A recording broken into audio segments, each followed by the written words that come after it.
بسم الله الرحمن الرحيم. الحمد لله رب العالمين، والصلاة والسلام على سيدنا سيد الأنبياء وخاتم النبيين وعلى آله وأصحابه أجمعين. يا رب لك الحمد، يا رب لك الحمد كما ينبغي لجلال وجهك وعظيم سلطانك. اللهم لا نحصي ثناء عليك أنت كما أثنيت على نفسك. اللهم صل وسلم على سيدنا وحبيبنا ومولانا محمد وعلى آل سيدنا وحبيبنا ومولانا محمد وبارك وسلم. سبحانك لا علم لنا إلا ما علمتنا إنك أنت العليم الحكيم، ولا فهم لنا إلا ما فهمتنا إنك أنت الجواد الكريم. رب اشرح لي صدري ويسر لي أمري واحلل عقدة من لساني يفقه قولي. لا حول ولا قوة إلا بالله العلي العظيم. الحمد لله والمنة. خدای عز وجل توفیق داد بار دیگر به درس قرآن مجید، کلام زیبای رب العالمین بشینیم و تا ایامی روزهای اشتغال ما اشتغال بالقرآن باشد. اشتغال بسیار مبارکی هست، عمل بسیار مبارکی هست. از همین ابتدا دعا کنیم که خدای عز وجل فهم قرآن، فهم صحیح قرآن، درک اون را و عمل به قرآن، نشر قرآن و همه حقوقی که از قرآن مجید متوجه ما هست به ما عنایت بفرماید. و انشاءالله نیت همین باشد که کلام ربمون را بفهمیم، بر اون عمل بکنیم، به دیگران برسانیم. انما الاعمال بالنیات. الله عز وجل بر این نیت انشاءالله به ما اجر و پاداش عنایت می فرماید. اما خدمت شما عزیزان عرض کنم که روشی که ما بر اساس اون روش بیشتر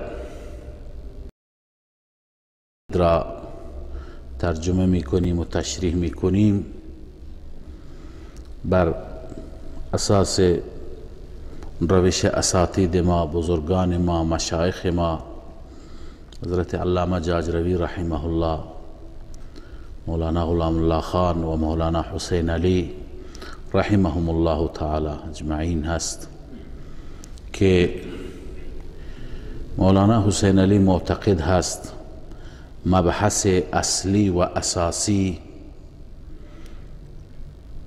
در قرآن مجید بحث توحید است.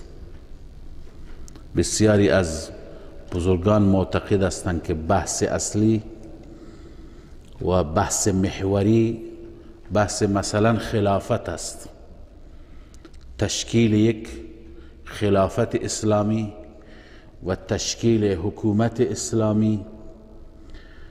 به خاطر همون خلافت و به خاطر اون حکومت خداوند فرائضی مثل نماز و زکات و روزه و حج و امثالهم را مشروع فرموده تا اینها ممد باشند، معاون باشند، کمک بکنند ما را به اینکه به اون مقصد برسیم، یعنی حکومتی قائم بکنیم و اجرای عدالت بکنیم و احکام خدای عزوجل را روی زمین خدا پیاده بکنیم. بسیاری این اعتقاد و باور را دارند.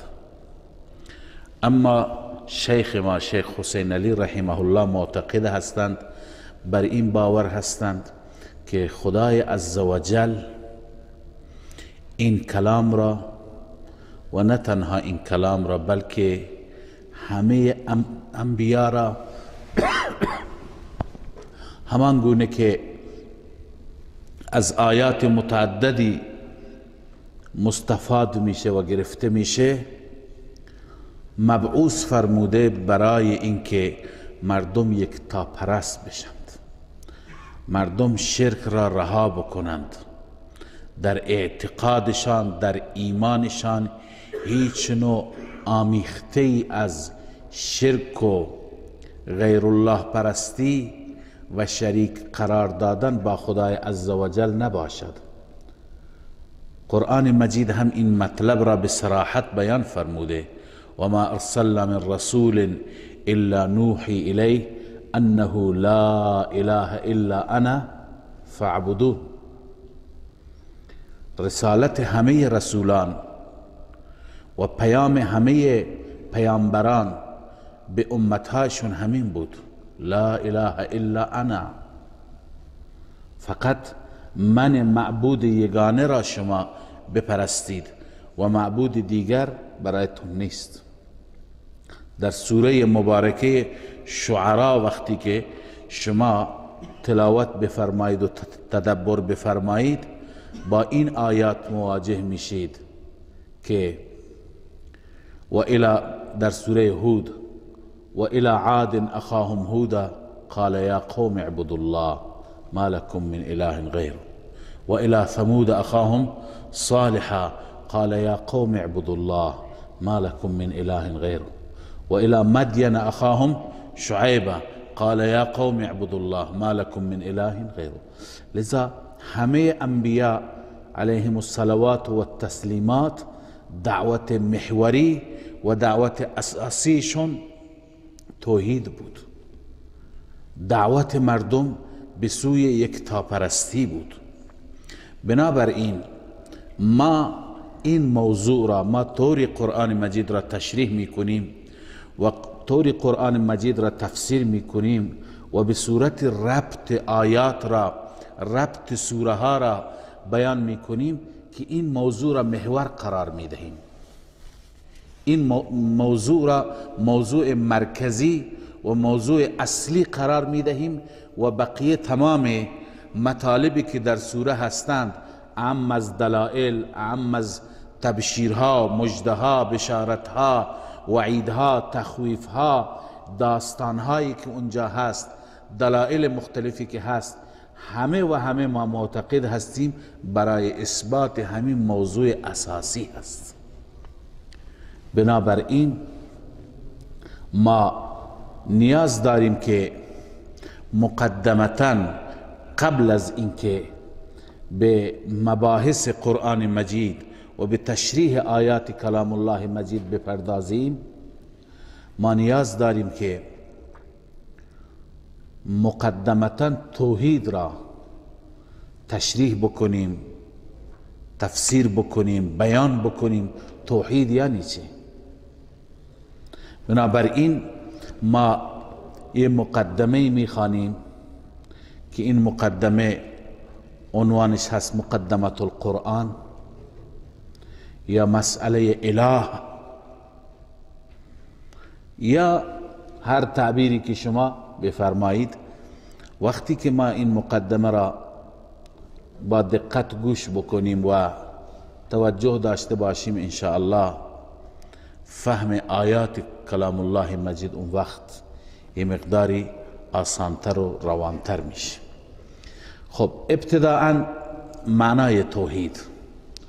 توحید به معنی در لغت البته به معنی یکتا قرار دادن، یکی دانستن، یکی پنداشتن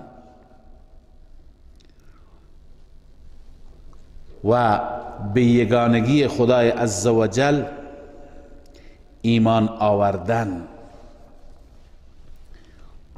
این معنای لغویش هست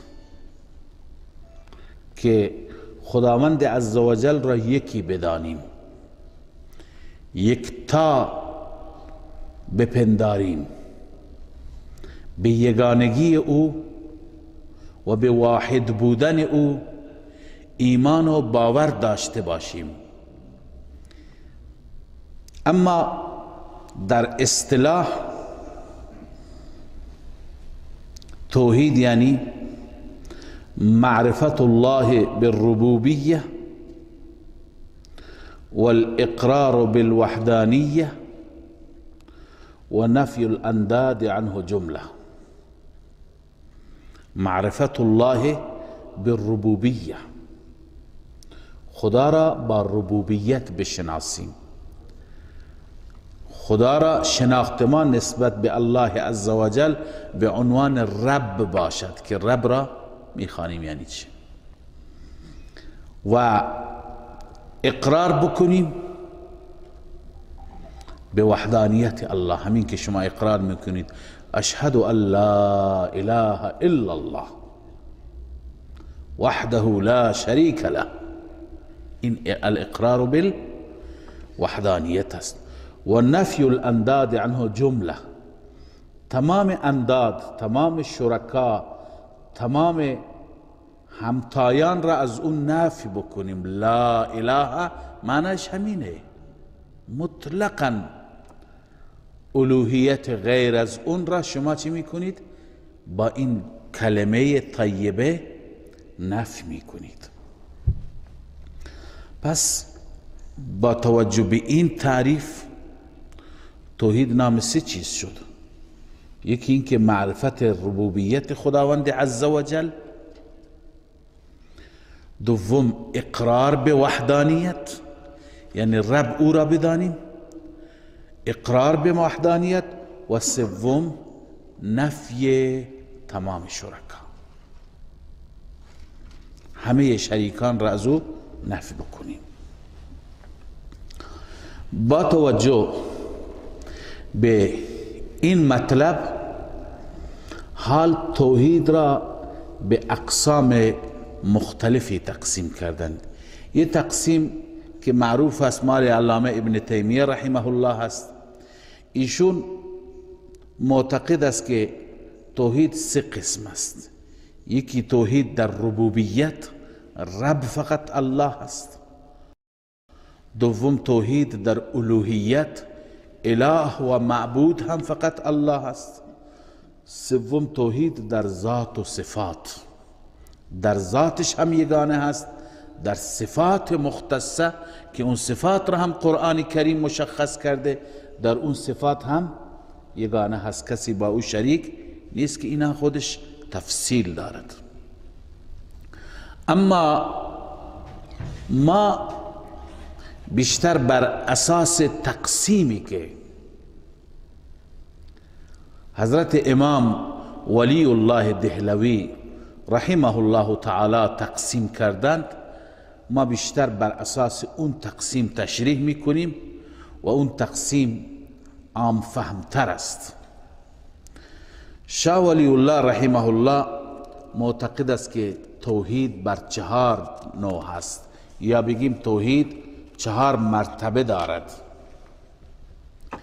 چنانچه ایشون در کتاب معروف خودشون حجت الله البالغه میفرمایند اعلم ان للتوحید 4 مراتب. توحید 4 مرتبه دارد، 4 درجه دارد، 4 بخش هست. احداها حصر وجوب الوجود فيه تعالى، احداها حصر وجوب الوجود فيه تعالى فلا يكون غيره واجبا. اولین قسم این هست که ما واجب الوجود بودن را در خدای عزوجل منحصر بدانیم و غیر از خدا کسی را به عنوان واجب الوجود نشناسیم، باور داشته نباشیم، بگیم واجب الوجود فقط خداست. واجب الوجود یکی هست واجب الوجود، یکی هست ممکن الوجود. ممکن الوجود اونه که امکان داره باشه، امکان داره نباشه، وجودش و عدمش هر دو برابر باشد. مثل ما انسان ها، ببخشید، ممکن الوجود، مثل ما انسان ها بقیه مخلوقات، ما یک روزی بودیم یک روزی نبودیم، الان هستیم دیروز نبودیم، فردا هم نخواهیم بود. پس ممکن الوجود اونه که وجودش و عدمش چی باشد؟ برابر باشد. اصلش اینجا وجود بر سه قسم است. اگر ما تقسیم بکنیم، یکی هست ممکن الوجود، واجب الوجود، یکی هست ممکن الوجود، سوم ممتنع الوجود. واجب الوجود همونه که وجودش واجب است، یعنی هیچ زمانی نبوده که او نباشد، او همیشه بوده و هست.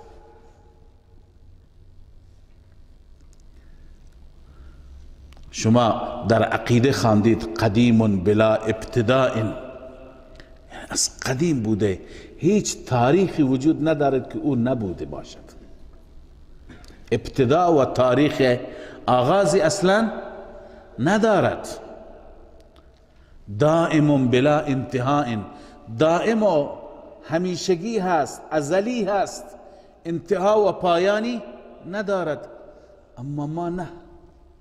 نوع دوم که ممکن الوجود است، ما مثلا متولد شهریور 1350، وفات مثلا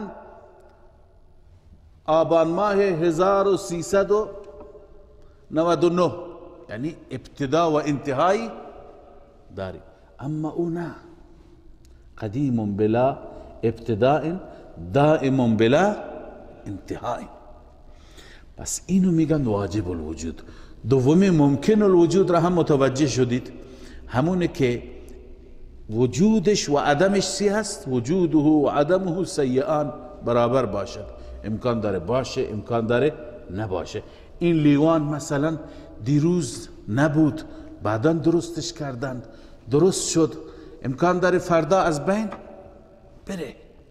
همه این عالم، العالم حادث، نه، همه این حوادث ممکن الوجود هستند. سوم ممتنع الوجود. ممتنع الوجود اونه که وجودش محال است، اصلا امکان نداره باشه. مثل چی؟ مثل شریک باری تعالی. آیا برای خدای عزوجل شریکی ممکن هست؟ نخیر، ممتنع هست، محال است. پس شاه ولی الله رحمه الله معتقد هستند که اولین مرتبه توحید اینه که ما معتقد باشیم واجب الوجود فقط الله هست، بغیر از الله کسی واجب الوجود نیست.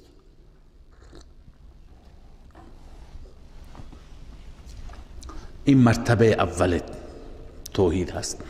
مرتبه دوم توحید خالقیت، توحید در خالقیت، یعنی معتقد باشیم خالق فقط و فقط ذات الله است، خالق همه چیز، خرد و کلان، کوچک و بزرگ. چنانچه می فرماید و ثانیت حصر خلق العرش والسماوات والارض و سائر الجواهر فيه تعالی. ما معتقد باشیم که خالق عرش فقط الله است، خالق آسمان ها و زمین فقط الله است، تمام مخلوقات خالقشون فقط و فقط الله است. انسان، حیوان، جن، فرشته، عرض کنم که خزندگان، چرندگان، پرندگان، همه اینها خالقشون الله عزوجل هست. حصر خالقیت یعنی منحصر بدانیم خالقیت را برای الله، معتقد باشیم بغیر از الله کسی خالق نیست. این مرتبه دوم توحید است. پس اگر کسی معتقد باشه غیر از الله کسی خالق است، این میشه شرک در خالقیت، شریک قرار دادن در خالقیت. نوع سوم یا مرتبه سوم، درجه سوم، والثالثة حصر تدبیر السماوات والارض وما بینهما فیه تعالی، معتقد باشیم که مدبر آسمان ها و زمین و آنچه که ما بین آسمان ها و زمین است این فقط و فقط الله است. یعنی این تدبیر را منحصر در الله بدانیم. تدبیر یعنی تصرف، یعنی مدیریت کردن، یعنی رتق و فتق کردن، بالا و پایین کردن. یکی را زنده می کند، یکی را می میراند، یکی را مالدار می کند، یکی را فقیر می کند، یکی را بالا می برد، یکی را پایین می آورد. معتقد باشیم اینها را خدا می کند. یه جای باران میده، سرسبز و شاداب می کند، یک جای قحط می آورد، خشک و قحطی را می آورد. اینها را همه را الله می کند، بغیر از الله کسی نمی کند. معتقد باشیم که هر چی که می کند الله می کند. یکی بچه میده، یکی را نازا و عقیم می کند، به یکی فقط پسر میده، به یکی فقط دختر میده، به یکی پسر و دختر میده. اینا آیاتی هستن که در قرآن مجید ما این آیات را میخوانیم. لذا وانه هو اغنى واقنى وانه هو رب الشعرى وانه اهلك عادا الاولى وثمود فما ابقى. هر چی که در عالم انجام میده او انجام میده، بغیر از او کسی انجام نده. این را میگم مدبر، متصرف، مختار، مدیر کل. تمام عالم مدیریتش به دست او هست. پس مرتبه سوم این است که منحصر بدانیم تدبیر آسمان ها و زمین و آنچه که ما بین اینها هست را فقط و فقط در ذات الله عز و جل. و چهارم، مرتبه چهارم، والرابعة انه لا يستحق غيره العباده. ما معتقد باشیم غیر از الله هیچ کسی مستحق عبادت نیست. معبود فقط او هست. همه انواع عبادت ها فقط باید برای او انجام بگیرد. چه عبادت جانی باشد، مثل کرنش کردن، مثل رکوع کردن، مثل سجده کردن، مثل طواف کردن. چه عبادت مالی باشد، مثل نذر و نیاز کردن، قربانی دادن، گوسفند کشتن، اینا همه برای او باشد. چه عبادت زبانی باشد، مثل ورد و ذکر زبانی، اینها همه و همه باید برای الله باشد. پس عبادت را با همه انواعش در او تعالی چی بدانیم؟ منحصر بدانیم. این چهار مرتبه توحید هست که حضرت شاه ولی الله رحمه الله معتقد هستند که مراتب و اقسام توحید اینها هستند. پس یک، توحید در واجب الوجود بودن، الله فقط واجب الوجود است. دو، توحید در خالقیت، خالق فقط الله است. سه، توحید در تدبیر و تصرف، مدبر و متصرف امور فقط الله است، گرداننده همه امور فقط رب هست. چهار، توحید فی الالوهیت یا فی المعبودیت، یعنی معبود و اله هم فقط الله هست، بغیر از الله کسی نیست. خب حال دلائل قرآنی، قسم اولش که چی بود؟ توحید در واجب الوجود. الله عز و جل می فرمد کل شیء هالک الا وجهه. هر چیز، کل شیء شامل زمین میشه، آسمان میشه، انسان میشه، فرشته میشه، جن میشه، همه و همه کل شیء هالک الا وجهه، به غیر ذات الله همه هلاکت را میپذیرد، همه فناپذیر است. بر این آیه مفسر به نام علامه عمادی می نویسد در تفسیر ابو سعود: فإن ما عداه کائنا ما کان، غیر از الله هر چی باشد، کائنا ما کان، هر چی باشد، ممکن فی حد ذاته، ممکن است یعنی واجب نیست، ممکن ذاتی هست. عرضة للهلاك والعدم، برای هلاکت و منهدم بودن چی هست؟ عرضه هست، یعنی برای هلاکت هست، برای اینکه فردا نیست و نابود بشه هست. خیلی بناهای قوی، عمارتهای بزرگ مستحکم در گذشته بودند که انسانها فکر میکردن 1000 سال میماند، ولی امروز از اونها اثری نیست، از بین رفت، فنا شد. بس هر چی که باشد هلاک میشه، از بین میره. حضرت قاضی ثناء الله رحمه الله هم می نویسد در تفسیر مظهری: لا شیء الا وجوده مستفاد مستعار منه تعالی، هیچ چیزی نیست مگر وجودی او از الله گرفته شده، یعنی الله او را خلق کرده. پس کل شیء هالک الا وجهه معنیش این هست.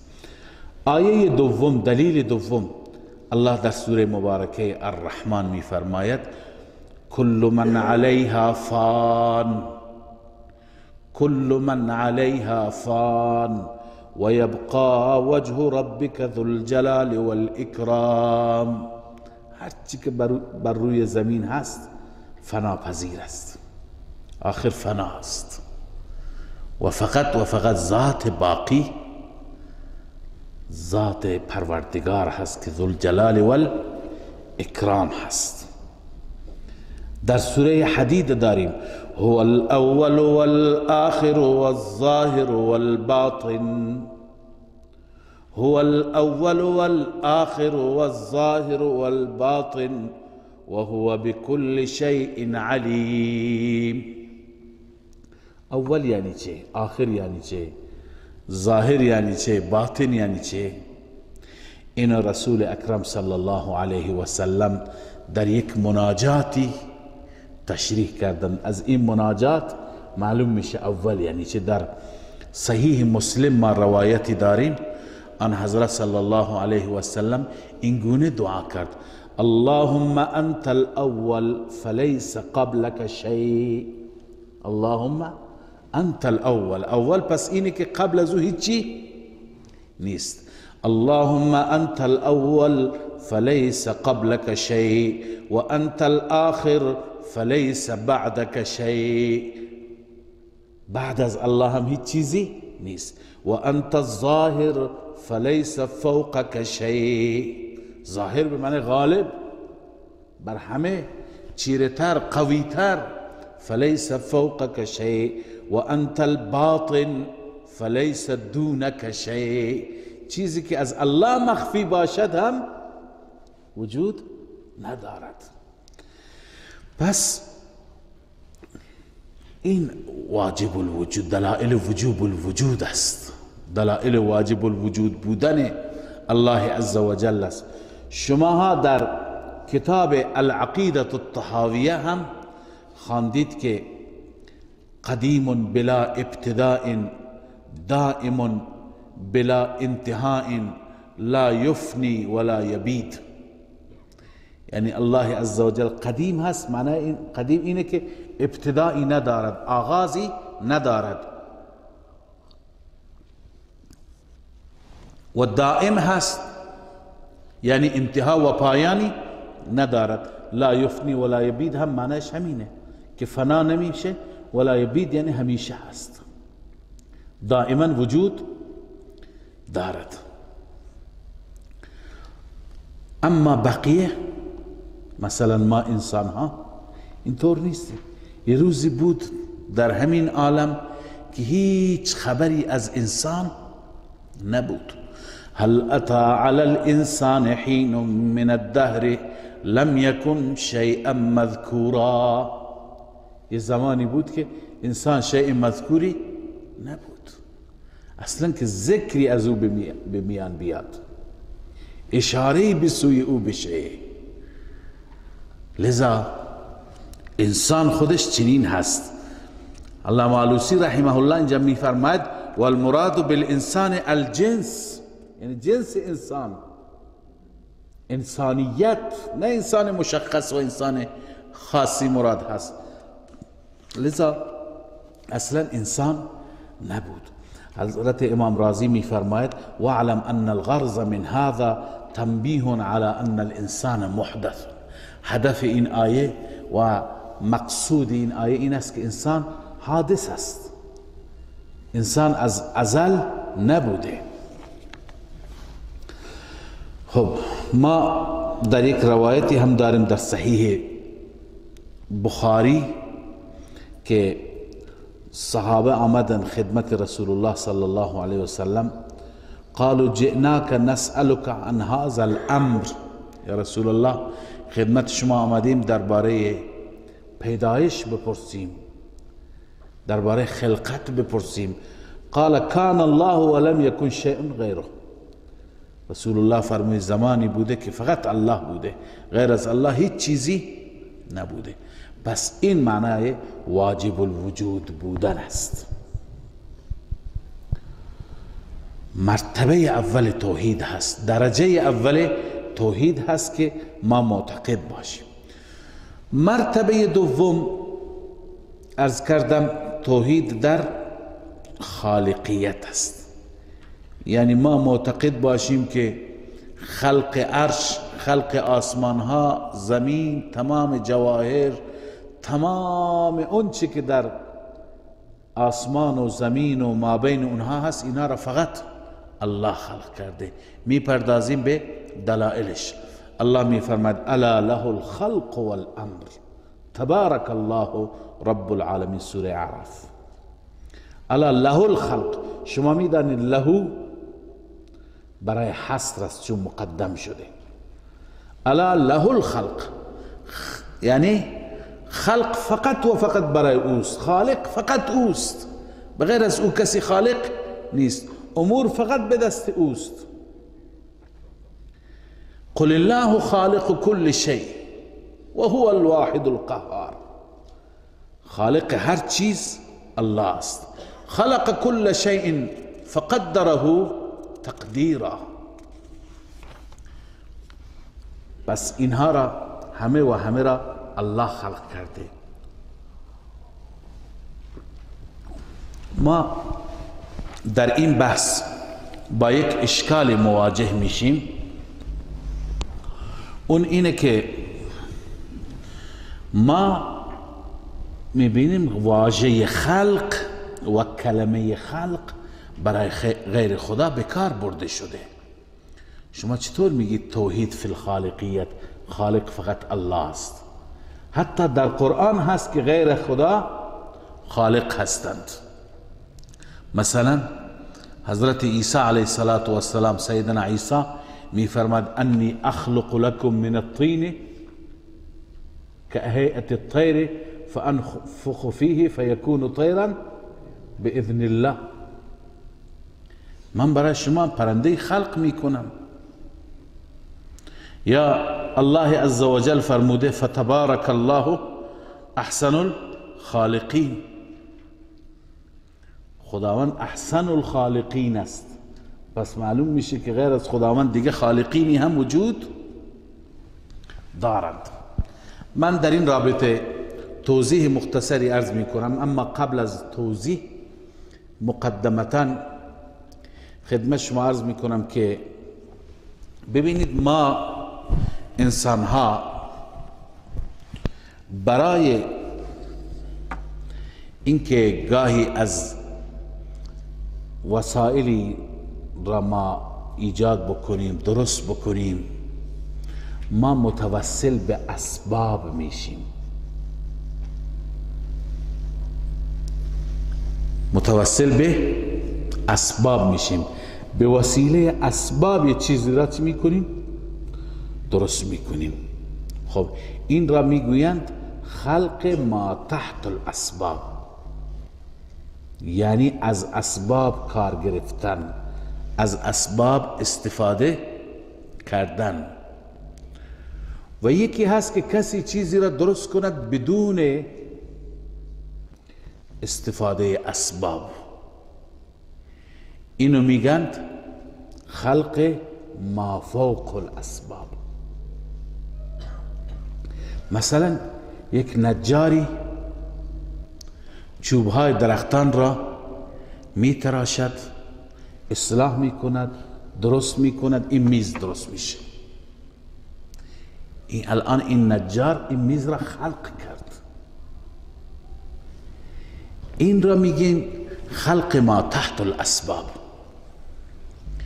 یکی دیگه این هست که اینجا نشسته بگه که ای میز، بدون اینکه متوسل به اسباب بشه، بدون اینکه دست به نمیدونم اره و میخ و چکش و ابزار دیگه ببره، بگه که میز به وجود بیاد، درست شو.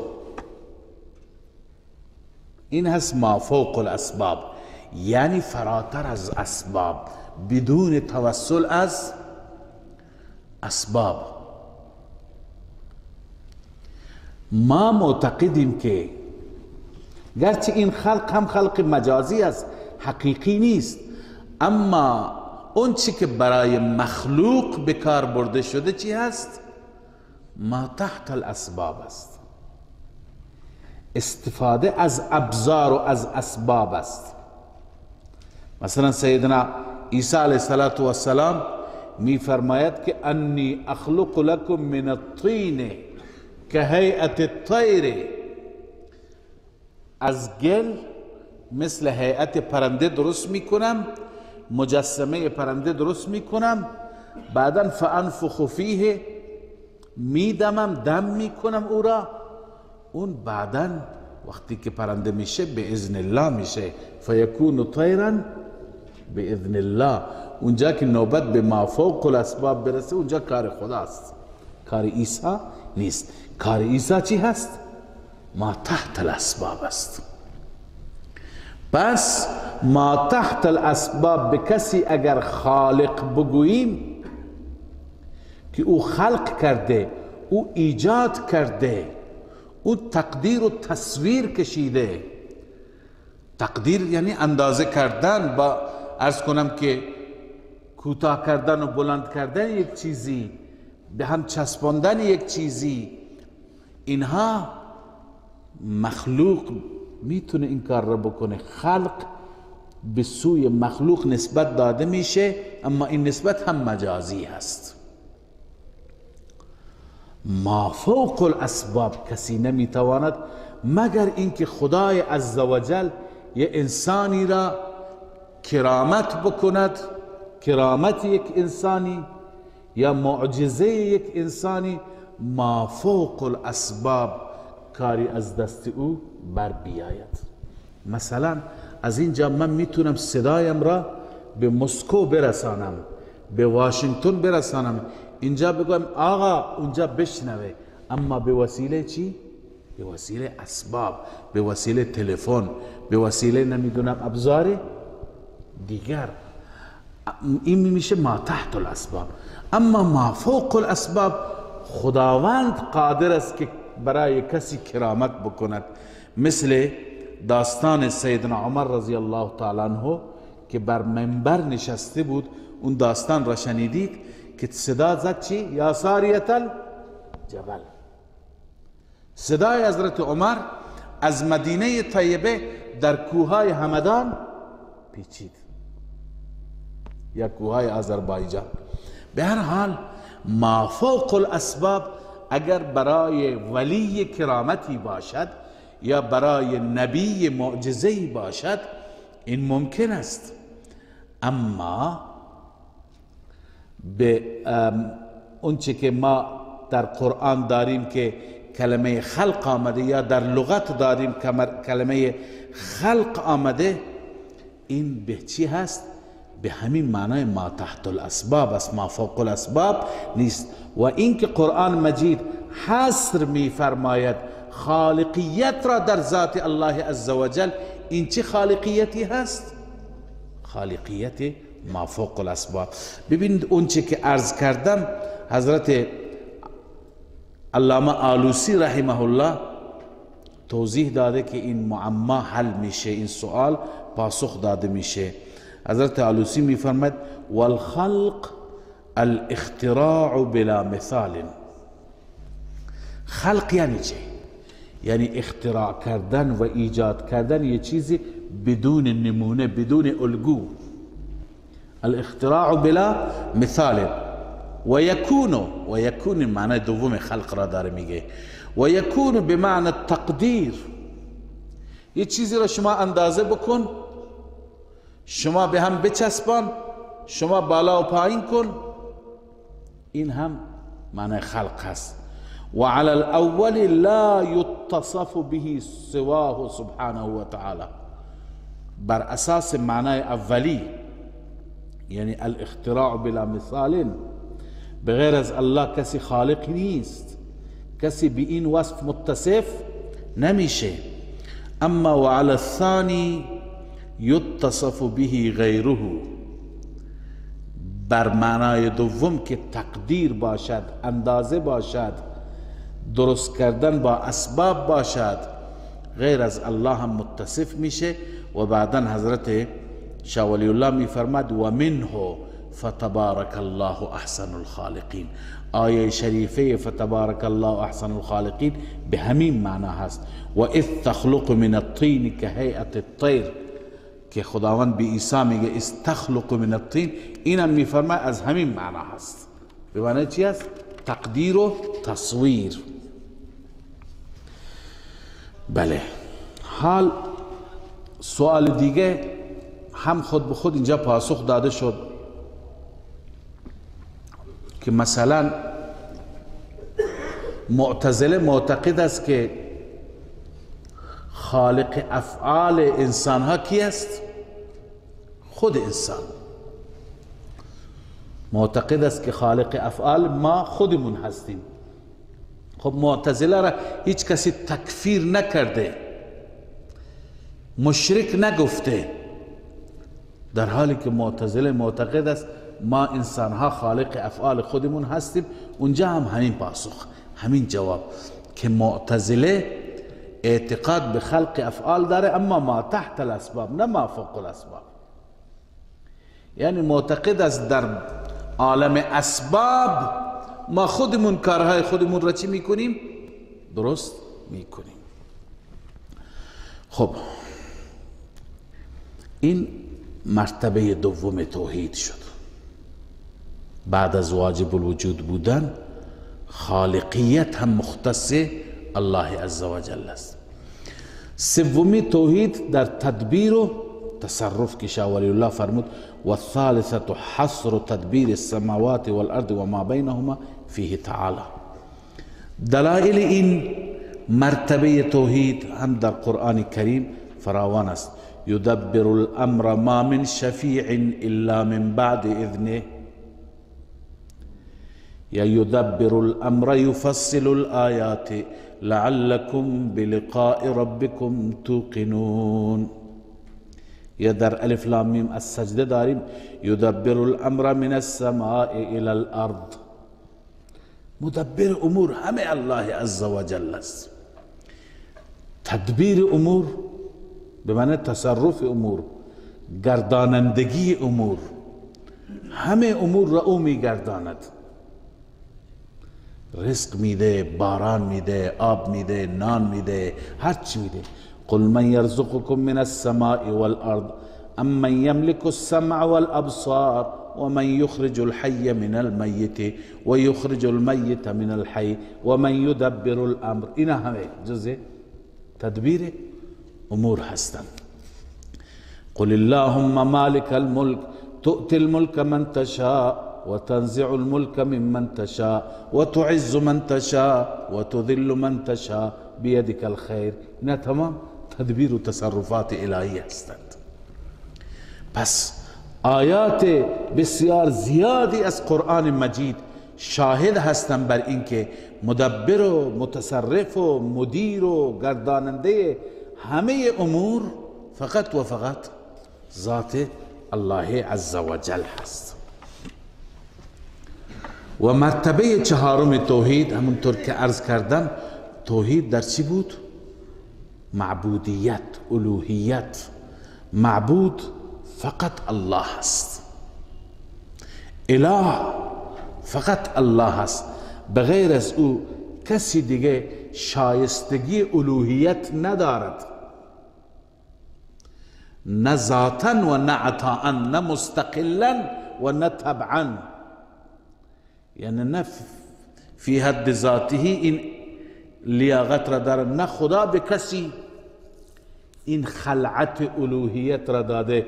خدا جایی نگفته که شما میتونید این بنده من را هم سجده بکنید در کنار من، شما میتونید که این بنده من را عبادت کنید، دعا و نیایش از او بخواهید. چنین چیزی وجود ندارد. به چه دلیل؟ چون کسی را که عبادت میکنیم او میشه اله. چی میشه؟ اله میشه، معبود میشه. الله عز و جل در قرآن مجید به صراحت فرموده، در سوره مبارکه محمد هست: فاعلم انه لا اله الا الله.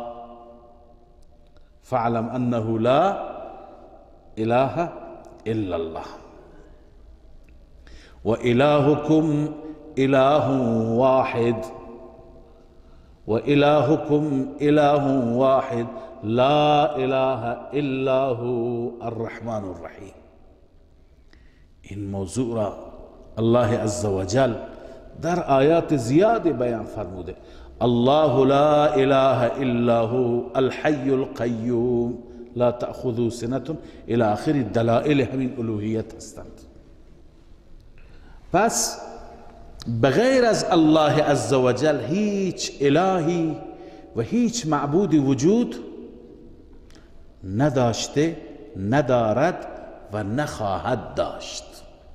کسی دیگر این خلعت را و این لباس را، لباس الوهیت را نداشته. الله به تن کسی نداده. حتی به پیغمبری از پیغمبرانش الله نگفته که فلان پیغمبر من را به عنوان اله و معبود بگیرید، بلکه پیغمبران را فرستاده تا به ما انسانها بگویند که اله فقط الله است. و ما ارسلنا من رسول انه لا اله الا انا فاعبدون. خب پس بعد از اینکه ما مراتب چهارگانه توحید را خواندیم و تشریح شدن به صورت مختصر، باید بدونیم که راه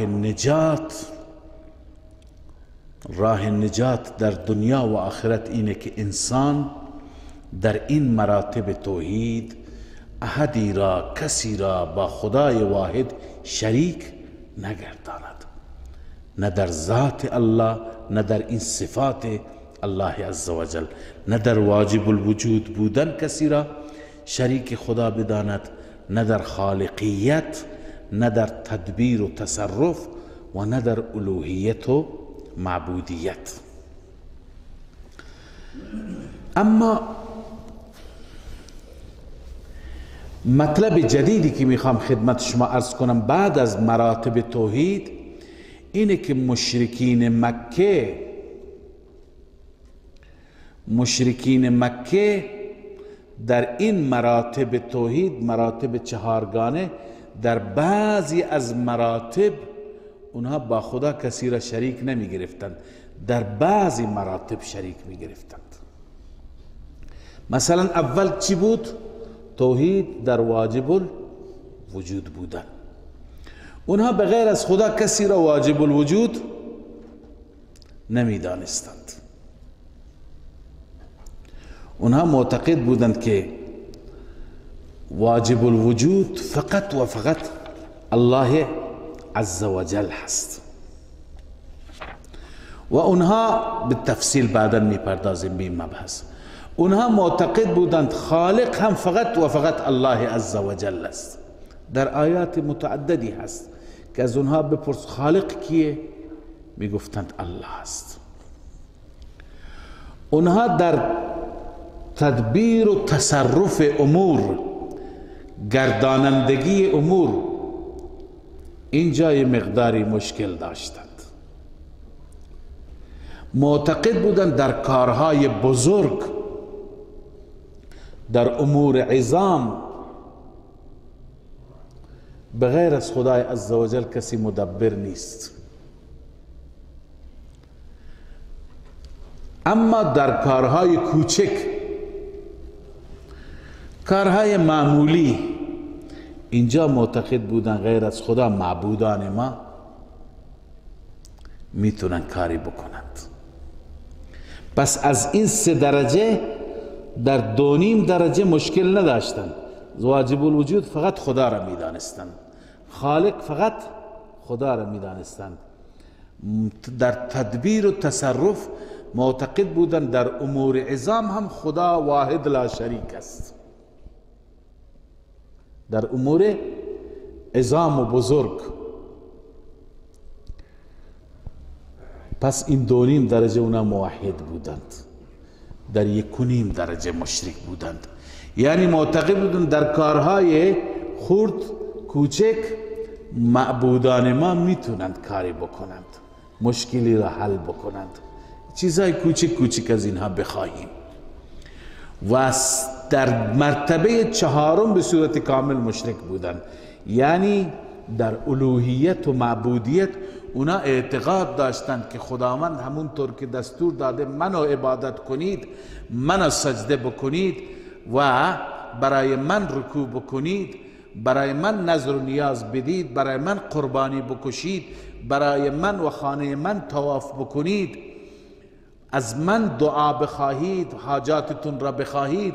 معتقد بودند که خداوند این خلعت الوهیت را، این لباس معبودیت را به این خدایان ما هم داده، به معبودان ما هم داده، لذا اینها را هم میشه عبادت کرد، اینها را هم میشه طواف کرد، برای اینها هم میشه قربانی کشت، برای اینها هم میشه سجده کرد.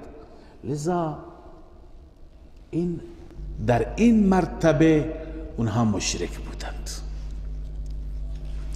بنابراین ما به خاطر اینکه بیشتر قرآن مجید را بفهمیم، ببینید یکی از اسرار فهم قرآن مجید اینه که ما نسبت به احوال جاهلیت آشنا باشیم، نسبت به احوال انسانهای قبل از اسلام، رسومات اونها، و نسبت به احوال و عادات و عبادات و رسومات مخاطبین اول قرآن که قرآن آمده و اونها را رد کرده، نسبت به اونها ما چی باشیم؟ آشنا باشیم. تا زمانی که ما از احوال اونها خوب با خبر نباشیم، قرآن مجید را اونطور که لازم هست ما نمیتونیم بفهمیم. چنانچه از حضرت عمر رضی الله تعالی عنه منقول است، یکی از نویسندگان نوشته و ما اصدق حکمت عمر الفاروق. چقدر این کلمه و جمله حکیمانه عمر فاروق درست است که انما تنقض عرى الاسلام عروة عروة، حلقه های اسلام، حلقه های این زنجیر حلقه حلقه می شکند اذا نشأ فی الاسلام من لا یعرف الجاهلیه. وقتی که در اسلام قومی بیاد، گروهی بیاد، جماعتی باشه که از احوال جاهلیت خبردار نشه. وقتی که ما از احوال جاهلیت بیخبر باشیم، ممکنه همون احوال جاهلیت در وجود ما هم بیاد. به این خاطر لازم هست که ما از احوال جاهلیت باخبر باشیم. حضرت شاه ولی الله می فرماید ان كنت تريد النظر في معانی شریعت رسول الله صلی الله علیه و سلم، اگر میخواهی خوب شریعت رسول الله را بفهمی، اگر میخواهی که به صورت دقیق مطلع بشی، فتحقق اول برو بررسی کن حال الامیین الذین بعث فیهم، برو از حال اون امیینی که رسول الله صلی الله علیه وسلم در میان اونها مبعوث شد، از حال اونها با خبر بشو. التي هي ماده تشریعه، ماده شریعت در فهم ارز کنم که احوال اونهاست، از احوال اونها چی بشی؟ با خبر بشی. خب پس اولا این خدمت شما عرض کنم که مشرکین مکه یک گروه بیدین نبودند، به زعم خودشون دین داشتند، آیین داشتند، عبادت داشتند، طبق همون فهم ناقص خودشون خداشناسی داشتند، خدا را می شناختند، خودشون را بر یک دین و آیین و ملت پایبند می دانستند. چنانچه قرآن گفته لکم دینکم ولی دین. لذا اونها دینی داشتن که الله به رسولش دستور داد بگو لکم دینکم. و وقتی که پیام رسول الله صلی الله علیه وسلم را برای بار اول شنیدن گفتم ما سمعنا بهذا فی الملت الاخره، ما این را در ملت آخره نشنیده. ملت به معنی دین. چنانچه این تفسیر میکنه علامه طبری رحمه الله، میگه که ای ملت قریش. عن قتاده قال ای فی دیننا هذا ولا فی زماننا قط، فی الملت الاخره یعنی فی دیننا هذا. اونا معتقد بودن ما دین داریم، خودشون را بی دین نمیدونستند.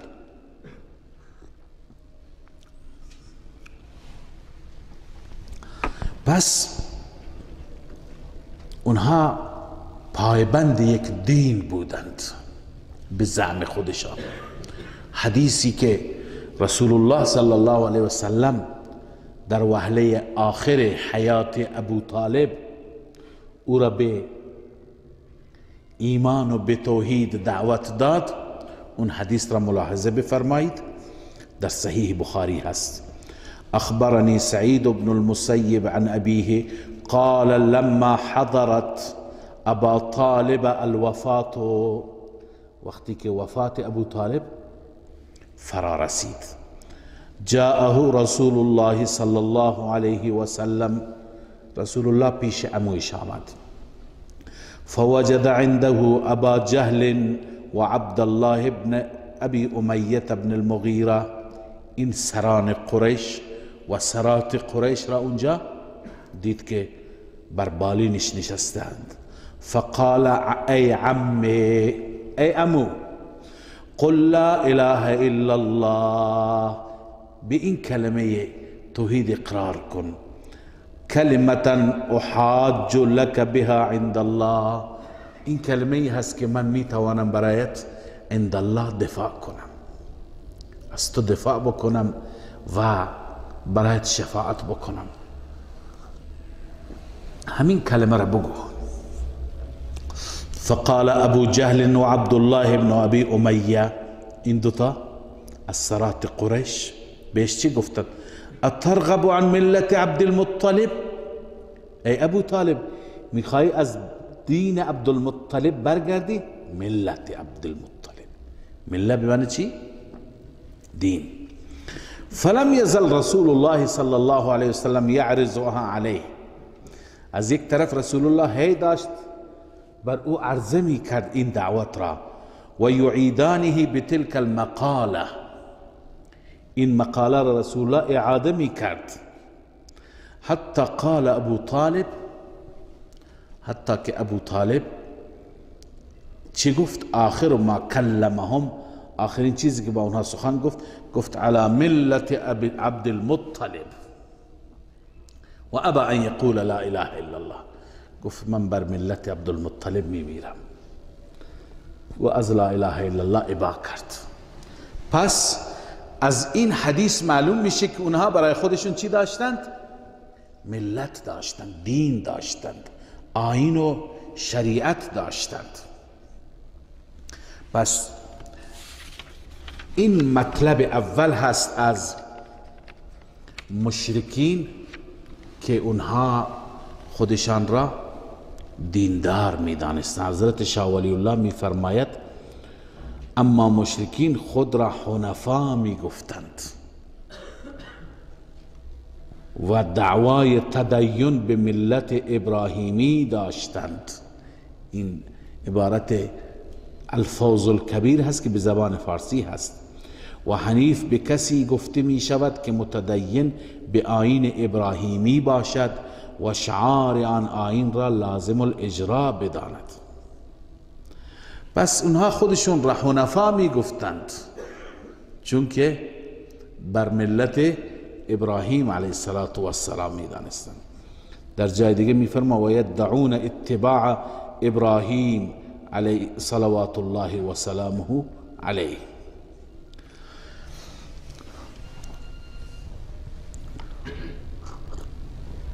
قرآن مجید هم به این گواهی داده که مشرکین به خدا ایمان داشتن، به توحید ایمان نداشتن، به وجود خدای عزوجل ایمان داشتن. چنانچه در سوره یوسف هست و ما یؤمن اکثرهم بالله الا وهم مشرکون.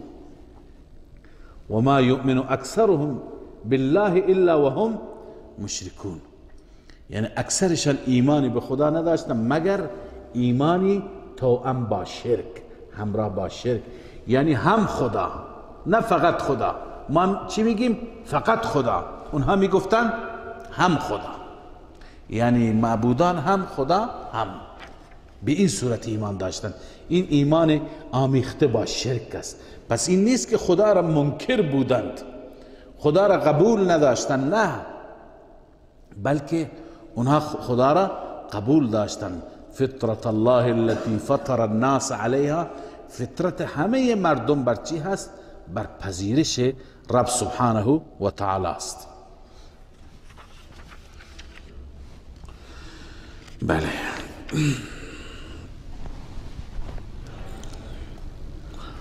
در رابطه با مرتبه اول توحید و درجه اول توحید هم خدمت شما عرض کنم که مشرکین عقیده داشتند که واجب الوجود فقط و فقط خدای عز و جل هست. این عقیده که هل اتی علی الانسان حین من الدهر لم یکن شیئا مذکورا، یک زمانی بود که انسان اصلا وجود نداشت. این زمان عرض کنم که این عقیده مشرکین هم بود و عرض کنم که یکی از شعرای جاهلیت در زمان جاهلیت سروده بود الا کل ما خلا الله باطل، بغیر از الله هر چی هست باطل. باطل یعنی فانی، یعنی هر چی غیر از خدا هست فانی هست. اونا اعتقاد داشتند که از بین می روند. بس این همون واجب الوجود بودن و اعتقاد به واجب الوجود بودن هست. اما این را خدمت شما عرض کنم که متاسفانه بسیاری از اهل خرافات زمان ما هستند که معتقدند بسیاری از بندگان خاص خدای عزوجل اونها حادث نیستند. اونها چیند؟ اونها قدیمند. یعنی در این مرتبه توحید که مشرکین مکه اختلاف نداشتند، اما اینها چی؟ اختلاف دارند که اون انشاءالله ما بعداً به اون میپردازیم.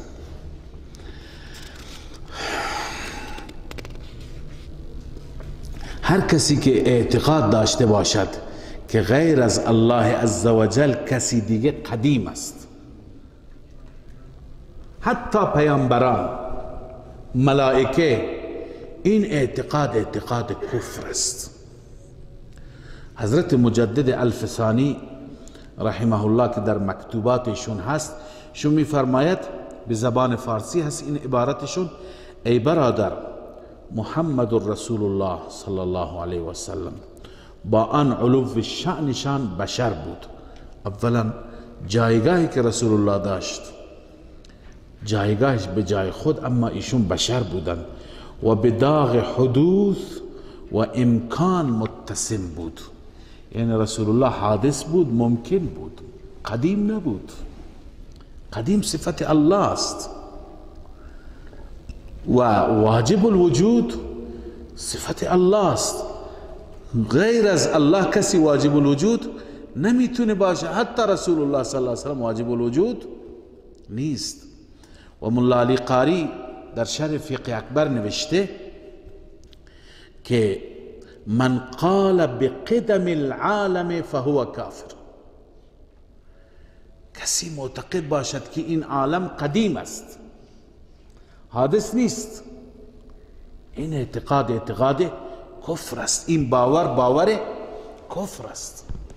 الله عزوجل فقط و فقط ذاتش قدیم است. علامه انورشاه کشمیری رحمه الله نوشته: ثم ان هذه عقیدة الادیان السماویة كلها. تمام ادیان سماوی بر این عقیده هستند که الله عزوجل فقط ذاتش قدیم است. و ما من دین حق الا و یعتقد بحدوث الاکوان الا الله. در هیچ دینی نیست مگر این اعتقاد وجود دارد که همه این عالم حادث است بغیر از الله.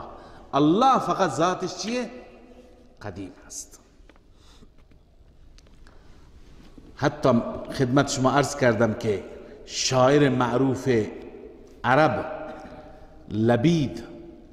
لبید میگوید، روایتش از ابو هریره رضی الله تعالی است که رسول الله صلی الله علیه و سلم فرمود: عن ابی هریره رضی الله تعالی عنه قال قال النبي صلى الله عليه وسلم: اصدق كلمة قالها الشاعر كلمة لبید.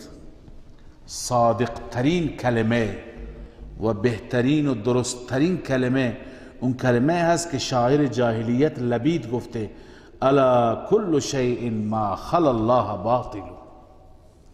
هر چیزی بغیر از الله باطل هست. علامه نووی می فرماید: والمراد بالباطل الفانی المضمحل. مراد از باطل اینه که فنا میپذیرد، مضمحل میشه، از بین میرود. پس لبید شاعر جاهلیت معتقد است که غیر از الله هر چیزی از بین میره. پس این اعتقاد و این باور در زمان چی بود؟ در زمان جاهلیت بود. شاه عبدالحق هم می فرماید: هر چیز که ما سوای حق است جل و علا باطل، فانی، هلاک، مضمحل و نیست است. و شاه ولی الله بعد از این مباحث طولانی درباره توحید، هم درباره واجب الوجود بودن، هم درباره خالقیت بودن، آخر می فرماید: و هاتان المرتبتان، این دو مرتبه توحید یعنی واجب الوجود و خالقیت، لم تبحث الكتب الالهیه عنهما. کتابهای الهیه از اونها بحث نکردند. ولم یخالف فیها مشرک العرب، مشرکین عرب هم با رسول الله مخالف نبودند. ولا الیهود ولا النصارى، یهود و نصارى هم مخالف نبودند. بل القرآن العظيم ناص على أنهما من المقدمات المسلمة عندهم. قرآن عظیم تصریح فرموده که این از مقدمات پذیرفته شده نزد مشرکین و یهود و نصارا بود که خالق فقط الله، واجب الوجود هم فقط الله. در این دو وصف کسی با خدا شریک نیست. خب این خدمت شما عرض کردم که اعتقاد و باور مشرکین مکه بود، یهود و نصارا بود. اما متاسفانه همونطوری که عرض کردم بسیاری از اهل خرافات، اهل بدعت، مبتدعین وقتی که دچار افراط میشن، افراط در محبت. من این نکته را خدمت شما باید عرض بکنم که همیشه شرک و بدعت و تندروی از راه محبت میاد. انسان وقتی که برای محبت حد و مرز نشناسد، در محبت افراط بکند، خب از همین شرک درست میشه. ابتداءً شرک از کجا درست شد؟ 5 تا از صالحین در زمان سیدنا نوح علیه السلام بودند. ود و سواع و یغوث و یعوق و نسر قبل از سیدنا نوح علیه السلام. خب اینها وقتی که فوت کردن مردم با اینها محبت داشتند. مردم با اشاره شیطان تماثیل اینها را، مجسمه اینها را، تصاویر اینها را کشیدند، درست کردند و محبت میکردند با اونها. به عنوان محبت در عبادت خانه های خودشون گذاشتند. خدا را عبادت میکرده اما در کنار اونها میگفتن این صالحین، به هر حال ما به اینها توسل میجوییم که اینها شفاعت ما پیش خدا بکنند. کم کم رفته رفته نسل‌های بعدی آمدن خود اونها را عبادت کردند.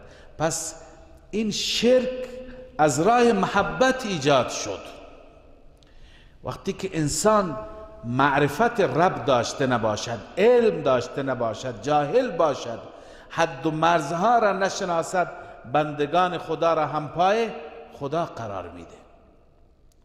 ز پیامبران الهی، اولیاء خدا، فرشتگان، اینها همه جایگاه و مرتبه‌ای دارند که اون جایگاه و مرتبه‌ای که قرآن برای ما مشخص کرده، ما باید اون جایگاه را برای اونها قائل باشیم.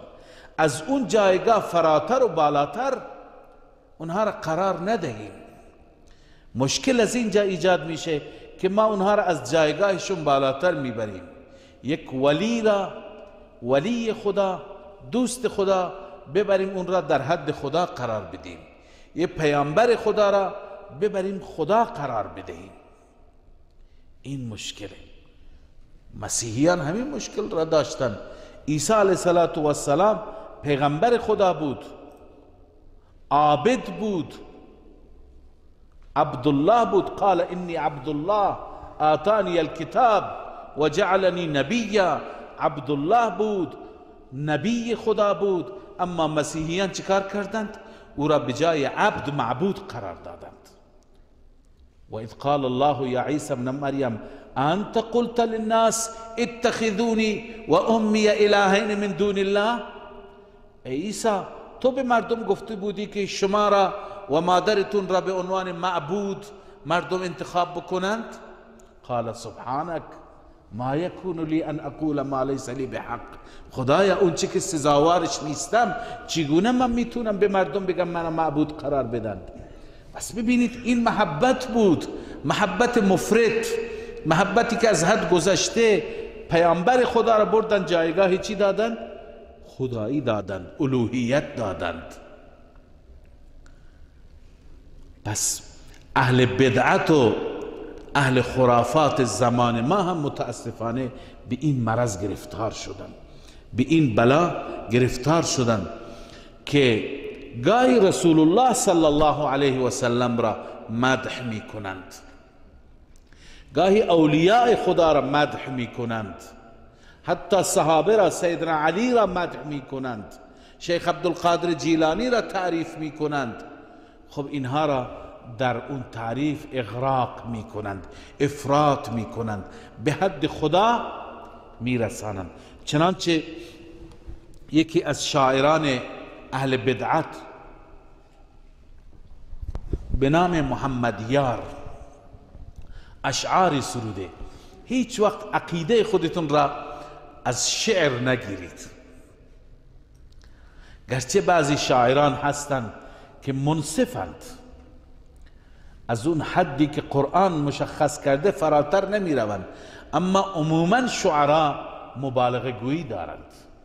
قرآن گفته و الشعراء یتبعهم الغاوون الم تر انهم فی کل وادی یهیمون و انهم یقولون ما لا یفعلون. کاری نمی کنند میگویند، و مبالغه گویی هست. نه، کسی را که دوست داره میگه من برایت فدا میشم، من برایت خونم را میریزم، من برایت خودم را قربان میکنم، در حالی که لا یفعلون، دروغ میگه. اکثرا اهل شعر، شعرا، از کنم که مبالغه گویی دارند. لذا این محمدیار بریلوی اشعار سروده در مدح رسول الله صلی الله علیه و سلم، و این شعرش به زبان فارسی هست. زبان هندوستان قدیم فارسی بود. هندوستان به وسیله ایرانیان فتح شد و اونجا زبان رسمی فارسی قرار گرفت. شاه ولی الله رحمه الله ترجمهش فارسی هست، الفوز الکبیرش فارسی هست. شاه عبدالعزیز فرزند شاه ولی الله تفسیر عزیزیش فارسی هست. شیخ عبدالحق محدث دهلوی بسیاری از کتاباش فارسی هست. این بزرگان ما اکثرا آثارشون به زبان فارسی بود. لذا این محمدیار اشعاری گفته که این اشعار را شما دقت کنید. محمد مصطفی ثانی ندارد. ثانی یعنی دوم، نظیر ندارد، همتا ندارد، شأن جسمانی ندارد، یعنی جسم ندارد. به صورت گرچه انسان می نماید مگر نسیان انسانی ندارد. به ظاهر انسان است اما مثل انسان ها نسیان و فراموشی ندارد، در حالی که غلط است. شما حدیث ذوالیدین را خواندید، در تمام کتاب های حدیث است. رسول الله صلی الله علیه وسلم اشتباها به جای اینکه 4 رکعت نماز بخواند 2 رکعت نماز خواند. ذوالیدین گفت که یا رسول الله اقصرت الصلاة ام نسیت؟ آیا نماز کم شده ما خبر نداریم؟ از این به بعد در نماز ظهر به جای 4 رکعت باید 2 رکعت بخوانیم، یا نه شما فراموش کردید؟ رسول الله گفت نه، اصلا من فراموش نکردم، بیادش هم نبود که من فراموش کردم. بعدم بقیه صحابه ذوالیدین را تایید کردن، بله یا رسول الله شما 2 رکعت خواندید. بعد از آن حضرت صلی الله علیه وسلم جبران کرد، فراموش کرد. این میگه مگر نسیان انسانی ندارد؟ چرا دارد؟ بعد ادامهش ببینید کفرگوییش را، ظهورش حادث و ذاتش قدیم است. العیاذ بالله. قدیم فقط گفتیم صفتی کیه؟ الله. این میگه ظهورش حادث است، تازه ظاهر شده، در زمان قریشی ها ظاهر شد، اما ذاتش قدیم است، چون ممکن لوث امکانی ندارد. ممکنات ما هستیم، نه ممکن الوجود. میفرماید ایشون صفت امکانی ندارد، ممکن نیست پیغمبر، بلکه چی هست؟ واجب هست، یعنی واجب الوجود. العیاذ بالله. پس ببینید این کفر است، این شرک در مرتبه اول توحید، یعنی در واجب الوجود بودن است، در اون مرتبه که حتی جهلای عرب تا این اندازه شرک نکردند. اما غلات زمان ما و یاوهگویان زمان ما تا این اندازه میاند و چی میکنند؟ افراط میکنند. پس اهل بدعت و اهل خرافات ما نه اینکه از اونها دست کم ندارن، بلکه از اونها هم چی گرفتند؟ پیشی گرفتند. این مرتبه اول توحید بود که بعضی متاسفانه دچار شرک شدن در این زمان. مرتبه دوم خالقیت. شاه ولی الله میفهم بل الحق انهم اعترفوا بتوحید الخلق. در حجت الله البالغه میفرماد حق این هست که مشرکین مکه به توحید خلق اعتراف داشتند که خالق فقط الله است بغیر از الله هیچ کسی خالق نیست. آیات قرآن مجید را ببینید، سوره مبارکه زخرف، ولئن سألتهم من خلقهم لیقولن الله. اگر از آنها بپرسی خالق معبودان شما کی هست، اینجا علامه ابن کثیر نوشته ولئن سألتهم ای المشرکین، از مشرکین بپرسی، من خلقهم ای العابدین والمعبودین معا، هم عابدین را هم شما معبودان را، لیقولن الله للاصنام والملائکه، اونا اعتراف میکنه خالق الله است، برای بتها چنین صفتی قائل نیستند، برای ملائکه چنین صفتی قائل نیستند. حضرت علامه ابن کثیر اینجا میفرماید که این مشرکین گرچه معبودان را عبادت میکردند اما معترف بودند، قبول داشتند که اینها مخلوق خدا هستند. فقط این اعتقاد و باور را داشتند که خداوند به اینها اختیاراتی داده، خودشون هیچ. چنانچه میفرما و انما عبد هؤلاء المشركون معه آلهة، این مشرکان با خدا آلهه را شریک میدانستند، هم معترفون انها مخلوقة له عبید له، اعتراف داشتند که اینها مخلوق الله و بندگان الله هستند. کما كانوا یقولون فی تلبیتهم، چنانچه در تلبیه در لبیک خودشون میگفتند لبیک لا شریک لک الا شریکا هو لک، خدایا فقط شریک اون شریکی هست که اون مال تو هست، یعنی تو خالقش هستی.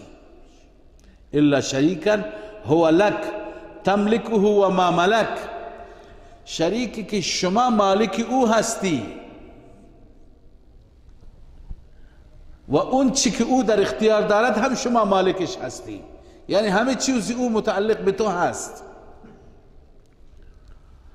و می گفتم ما نعبدهم الا لیقربونا الی الله زلفا، ما اینها را عبادت میکنیم ما را به خدا نزدیک بکنند.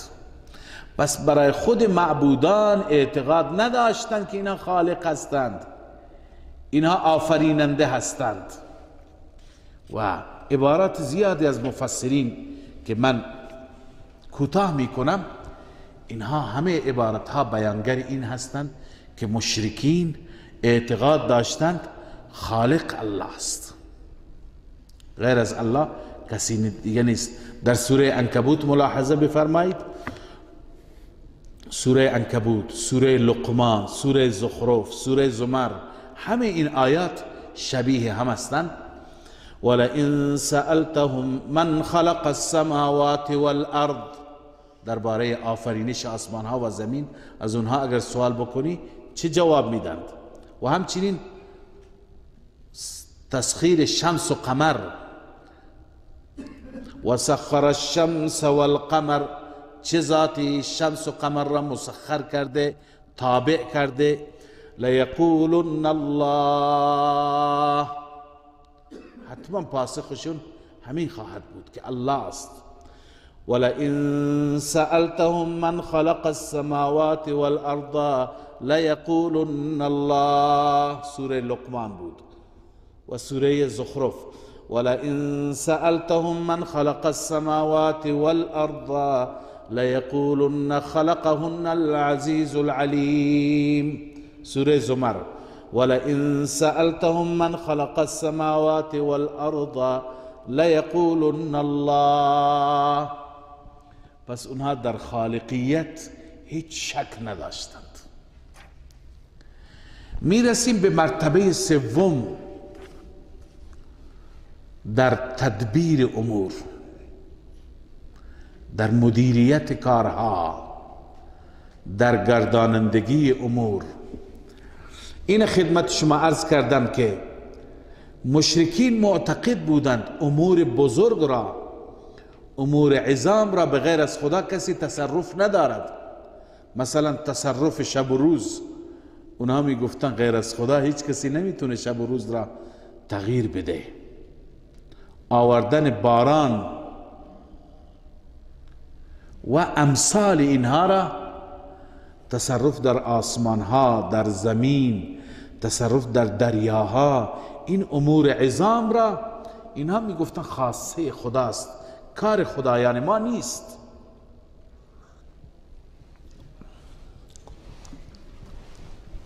اما تصرف در امور کوچک، تصرف در امور حقیره، مثلا تجارت ما را یه رونقی بده، یه برکتی بده، مریضی فرزند ما را دور بکنه، مریضی زن و بچه را دور بکنه، این کارهای کوچک کوچک را،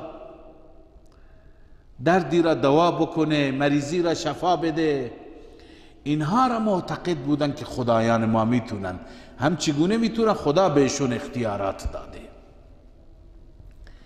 ببینید شما اگر این مطلب را درست درک بفرمایید و از آیات قرآن مجید که این آیات را بعدا قرآن جلوی شما هست بفهمید، شما متوجه میشید که اون چی که در زمان ما هست هم همینه.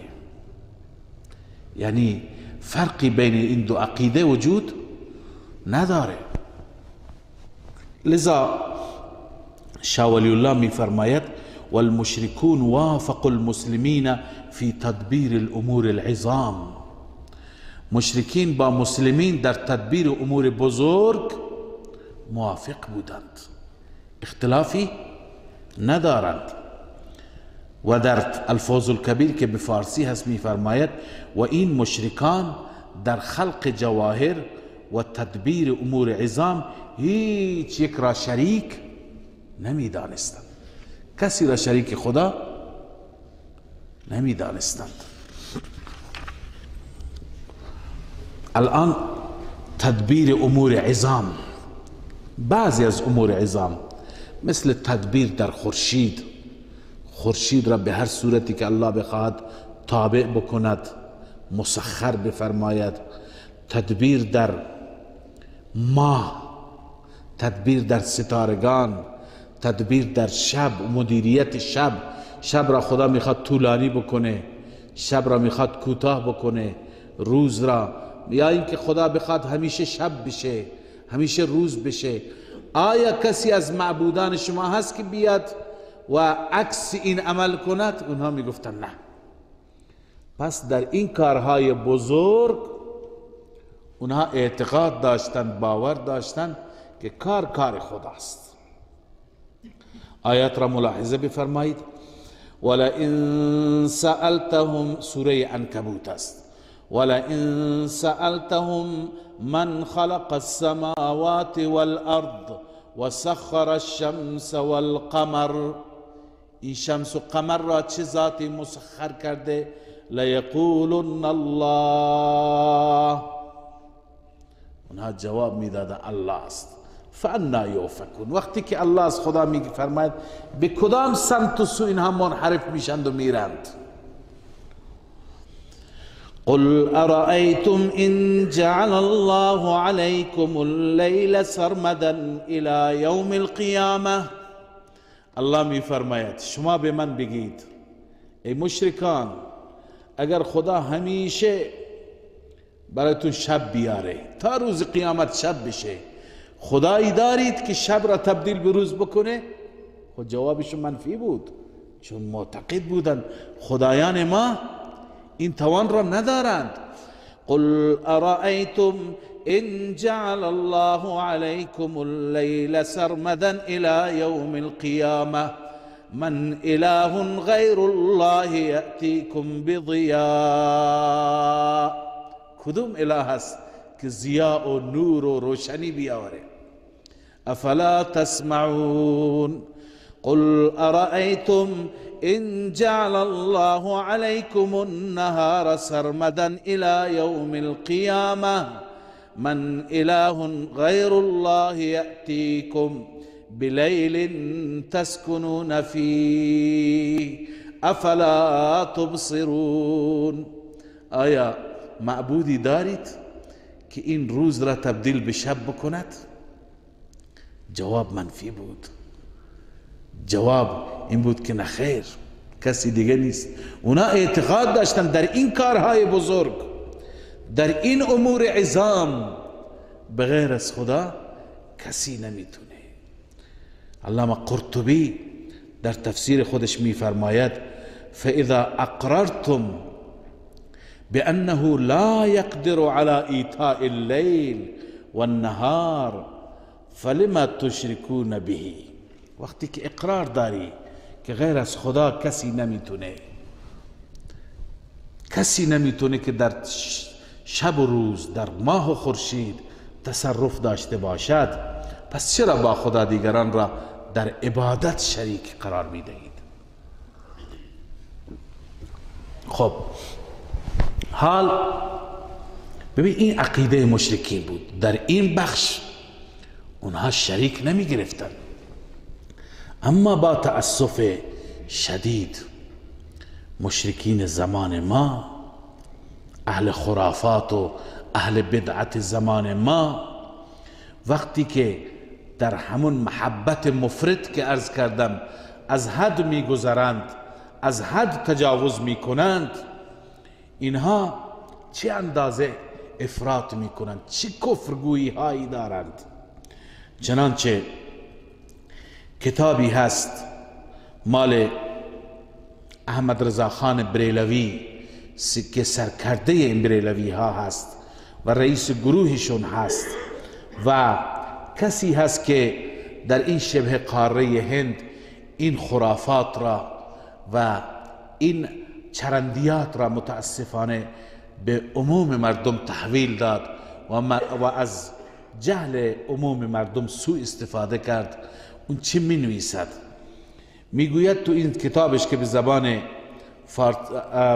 اردو هست و این ترجمه فارسی هست، میگوید خورشید تا زمانی که بر نائب و وارث او و فرزند او و دلبند او، یعنی غوث الثقلین و غیث الکونین سیدنا مولانا شیخ عبدالقادر جیلانی سلام عرض نکند، طلوع نمی کند. یعنی گویا خورشید در اختیار شیخ عبدالقادر جیلانی است. تا زمانی که هر صبح نیاد به ایشون سلام نکند، تا اون زمان طلوع نمی کند. تابع شیخ عبدالقادر جیلانی است. اونا اعتقاد داشتند خدایان کلان ما مثل ود و سوا و یغوث و یعوق و نصر، مثل لات و عزا، اونها نمیتونن کاری بکنند. اینها میگند که تا زمانی که بر شیخ عبدالقادر جیلانی عرض سلام نکند، نمیتونه طلوع بکند. چقدر اینها با قرآن مجید فاصله دارند. حتی اونها در این باب اعتقادشون، دیدگاهشون از اینها بهتر است. همچنین مشرکین اعتقاد داشتند که باران را الله عزوجل میباراند، انواع درختان را، اشجار را الله است که میرویاند. همه این تصرفات، همه این اختیارات، این نوع مدیریت ها به دست الله هستند، بغیر از الله کار کسی نیست. بازم سوره عنکبوت ملاحظه بفرمایید ولئن سألتهم من نزل من السماء ماء، بپرس چه ذاتی از آسمان به شما آب میده، فاحیا به الارض بعد موتها، زمین را بعد از مردنش احیا می فرماید، لیقولن الله، حتما اونها پاسخ میدن الله است، بغیر از الله کسی دیگه نیست. این اعتقادشون بود، این باورشون بود.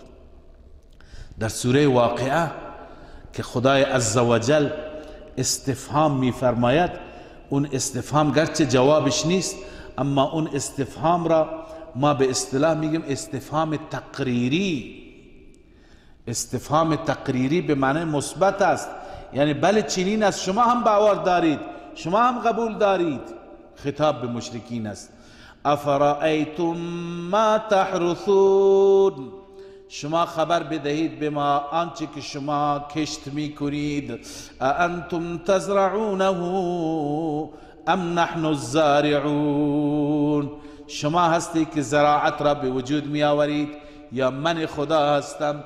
اونا اقرار داشتن غیر از خدا کار کسی دیگه نیست. چنانچه قرطبی میگه فاذا اقررتم بان اخراج السنبل من الحب لیس الیکم، شما اقرار دارید که خوشه را از حب و از دانه و از بذر چه کسی درست میکند و اخراج میکند؟ الله. شما نمیتوانید این کار را بکنید. و همچنین درباره تصرفات دیگری که در سوره واقعه آمده، افرأیتم الماء الذی تشربون، شما درباره آبی که می نوشید به من خبر بدهید. انتم انزلتموه من المزن، شمایید که از ابر اون را فرود می آورید. ام نحن المنزلون، یا مایم. افرأیتم النار التي تورون، آتشی که شما افروختش می کنید. لذا همه این تصرفات مال الله بود، در اختیار الله بود و مشرکین هم باور داشتند، مشرکین هم قبول داشتند که در کارهای عظام، در کارهای بزرگ خدای عزوجل تنها مدبر و متصرف است، بغیر از الله کسی نیست. اما این بیچاره ها که خداوند به ما فهم دین بده، وقتی که دین را نمیفهمند، حدیث را نمیفهمند، معجزه و کرامت را نمیفهمند، دچار ذلت و دچار لغزش میشن. یکی از سرکرده های بریلویه به نام احمدیار گجراتی که کتابی نوشته به نام سلطنت مصطفی، سلطنت و پادشاهی رسول الله را میخواد ثابت بکنه، در تعریف خودش بیچاره اغراق میکند، افراط میکند. اما این استنباطش از یک حدیثی هست که من انشاءالله با تفصیل بیشتر در این رابطه در آینده عرض خواهم کرد. خلاصش اینه که معجزه‌ای گاهی به دست پیامبر ظاهر میشه، این معجزه به دست پیامبر ظاهر میشه، اما پشت پرده، قدرت پشت پرده مالکی است؟ مال الله است. تا زمانی که الله نخواهد نمیشه. پیامبر عصای خودش را میندازد مثل موسی علیه السلام، اما خودش میترسد، میگریزد از اون اژدها، در اختیارش نیست. الله عزوجل میفرماید یا موسی خذها ولا تخف سنعيدها سیرتها الاولى، نترس، بگیرش، ما به شکل اول در میاریم. لذا پیامبر تا این حد از معجزه بیخبر است، همه چیز را الله ظاهر میکند.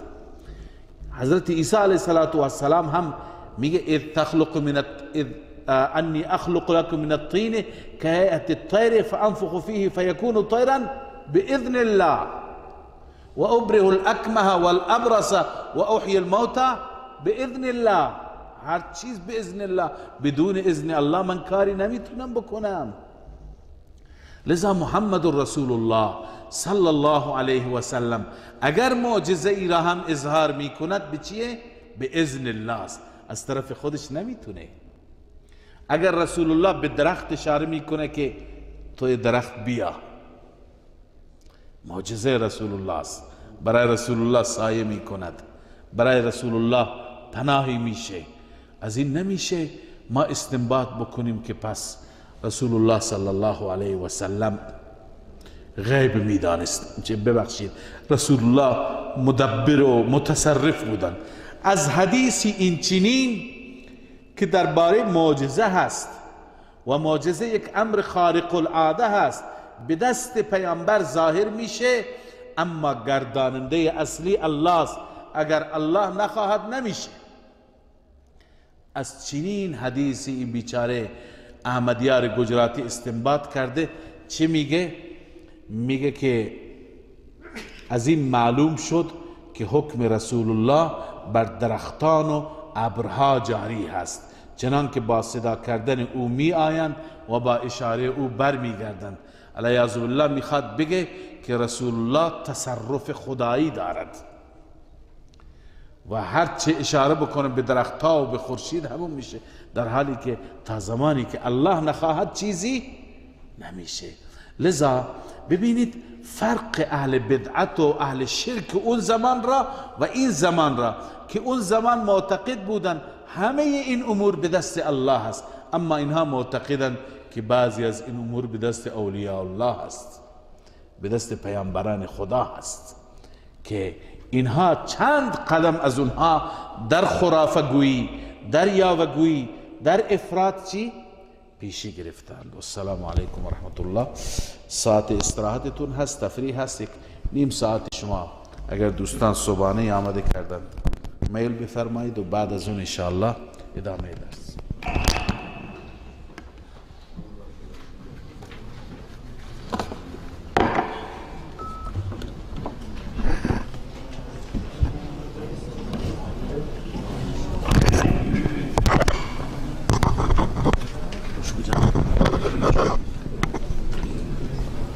الرحیم.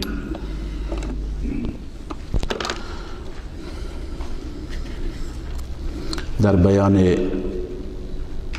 عقاید مخاطبین اول قرآن مجید، یعنی مشرکین مکه و اطراف مکه، ما این مطالب را خواندیم که در درجات توحید، در بعضی از درجات مشرکین همسو بودند با بیانات قرآن مجید، اما در بعضی از درجات اختلاف داشتند. چند عقیده از عقاید مشرکین را ما خواندیم و در ادامه این مطلب را خدمت شما عرض می کنم که آنان اعتقاد داشتند که تمام مراحل توالد و تناسل مخلوقات، زاد و ولد مخلوقات، انسانها، حیوانات، بری، بحری، همه و همه در اختیار و تصرف الله عز و جل هست و هیچ موجودی نه به صورت ذاتی نه به صورت عطایی مدبر و متصرف این بخش نیست، یعنی بخش توالد و تناسل. چنانچه خدای عز و جل در سوره مبارکه یونس می فرماید: قل من یرزقکم من السماء والارض ام من یملک السمع والابصار ومن یخرج الحی من المیت ويخرج الميت من الحي ومن يدبر الامر فسيقولون الله. وقتی که از اونها بپرسید در رابطه با اینکه چه ذاتی هست که از آسمان و زمین به شما رزق میده، کدوم ذات هست که مالک سمع و بصر شما هست، چه ذاتی هست که مرده را از زنده و زنده را از مرده پیدا می فرماید، چه ذاتی هست که مدبر تمام امور هست، اون مشرکین جوابی و پاسخی نخواهند داشت به غیر از اینکه میگویند الله است.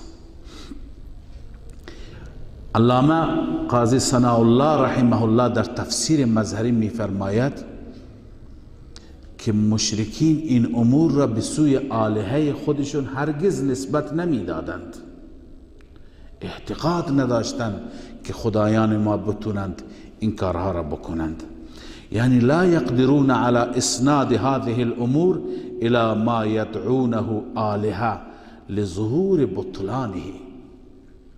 چون مسئله بدیهی هست، باطل هست که این امور را نسبت بدهند به سوی معبودان خودشون، هرگز نسبت نمیدادند.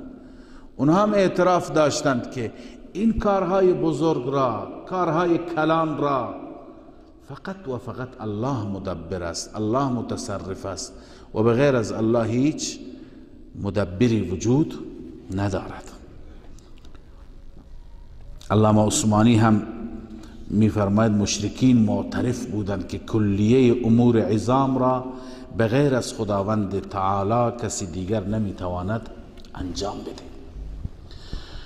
خب پس در تدبیر امور عظام و کارهای بزرگ، بعضی از کارهای بزرگ الان بخشهای مختلفی ما داریم، در آیات دیگر بخشهای دیگری میخوانیم، آنان با خداوند شریک نمی گرفتن، معتقد بودند خدایان ما کارهای معمولی را و مسائل پیش پا افتاده را انجام میدند، کارهای بزرگ را، کلان را فقط و فقط خدا انجام میده. اما متاسفانه اهل خرافات عصر ما و زمان ما عکس اونها اعتقاد دارند که بر بسیاری از امور اولیاء خدا یا بزرگان یا انبیا با توجه به بعضی از احادیث معجزه که قبل از زنگ تفریح هم اشاره کردم، بعضی از احادیث معجزه که معجزات جز استثناءات هستند و معجزات ظهورشون به دست پیامبران هست، اما کلید اصلی و فاعل اصلی خدای عزوجل است و به دست خداست. لذا چه برداشت های منفی چه برداشت های غلطی میکنن. مثلا در همون کتاب سلطنت مصطفی نوشته از یه معجزه از یه حدیث استنباط میکنه، میگه معلوم شد که بر قوت و حرکت تمام اعضای انسانی حکم رسول الله جاری هست علیه بالله. یعنی رسول الله است که هر کاری در وجود انسان انجام میده. و از حدیثی که در رابطه با حافظه ابو هریره هست و رسول الله صلی الله علیه و سلم دعا کردند، خب این نوع معجزات در حیات طیبه آن حضرت فراوان است. از این استنباط میکنه، معلوم میشه که رسول الله چنان قدرت داره که ابو هریره را توانست قوت حافظه ببخشه. و نه اینکه در رابطه با رسول الله صلی الله علیه و سلم، بلکه درباره اساتید خودشون، مشایخ خودشون، مرشدهای خودشون و افرادی که هیچ جایگاهی از نظر شرع و دین ندارند، چنین افراطهای، چنین غلوف اونها اعتقاد دارند. چنانچه شعر فارسی حضرت استاد شعر به زبان اردو نقل کرده که بعضی از این اهل خرافات از غلات زمان ما چی نوشتن. کتابی در مدح احمد رضا خان بریلوی که یکی از سرکرده هایشون هست، اسم کتاب هم هست مدائح اعلی حضرت. اعلی حضرت بیشتر به احمد رضا خان می گفتند. چی گفته این شاعر؟ ببینید به زبان اردو هست: مشکل میره آسان فرمائیں میرے مشکل کشا احمد رضا، مشکلات من آسان کن ای مشکل کشای من احمد رضا، ایسا ہے مرشد میرا احمد رضا، سب کا ہے مشکل کشا احمد رضا. یعنی مرشد من احمد رضا است و مشکل کشای همگان است احمد رضا. کون دیتا ہے مجھے کس نے دیا جو کچھ دیا تم نے دیا احمد رضا. چه کسی به من میدهد؟ هر کسی هر چیزی که میدهد تو میدهی ای احمد رضا. هر چیزی که میدهی فقط تو میدهی احمد رضا. دل ملا آنکھیں ملی ایمان ملا جو کچھ ملا تم سے ملا احمد رضا. یعنی به من دل دادی، به من قلب دادی، چشم دادی، ایمان دادی، هر چی دادی تو دادی ای احمد رضا. ببین چه اندازه خرافات، چه اندازه غلو، چه اندازه افراط. آیا انسان با کسی که محبت داشته باشد آیا باید جایگاه خدایی بهش بدهد؟ یکی از دلایل عرض کنم که خرافات، شرک در امت همینه که انسان حد و مرزی برای محبت نشناسد و بندگان خدا را جایگاه خدایی و الوهیت بده. همچنین بحث مالکیت هست. مشرکین اعتقاد داشتند که مالک هم فقط خداست، یعنی هر غیر از خداوند معبودان هیچ نوع ملکیتی نه به صورت ذاتی دارند نه به صورت عطایی دارند. چنانچه قرآن کریم در سوره مؤمنون هست که از مشرکان بپرس قل لمن الارض ومن فيها ان کنتم تعلمون. ای پیامبر از این مشرکان بپرس که آنچه که در زمین، خود زمین و آنچه که در زمین است مالکیه. مالک اینها چه کسی هست؟ چه ذاتی هست؟ قل لمن الارض ومن فيها ان کنتم تعلمون. برای چه کسی هست این زمین و آنچه که در زمین هست اگر شما میدانید؟ پاسخ مشرکین چه خواهد بود؟ سیقولون لله. آنها حتما پاسخ میدن همه و همه مال الله، در اختیار الله. قل افلا تذکرون. وقتی که مالک الله هست آیا پند حاصل نمی کنید؟ چرا معبود غیر خدا را قرار دادید؟ على ای حال علامه ابن کثیر بر این آیه می فرماید فیعترفون لك بان ذلك لله وحده لا شریک له. اونا اعتراف می کنند، مشرکان اقرار دارند، اعتراف دارند که همه و همه در اختیار الله. الله در این ملکیت شریکی ندارد. اما باز هم اهل خرافات معتقدند در کتابهای مثل الامن والعلا که صبح هم عرض کردم و همچنین سلطنت مصطفی چند تا عبارت هستند میخوانم. نوشته رسول الله مالک تمام زمین و همه مخلوقات است. جای دیگه نوشته رسول الله مالک تمام آدمیان است. جای دیگه نوشته مگر سلطنت این پادشاه بر تمام درختان و ابرها است. آنها مالک خود را میشناسند، یعنی ابرها و درختان، و خدمت او را به جا می آورند. از همون حدیث معجزه که عرض کردم.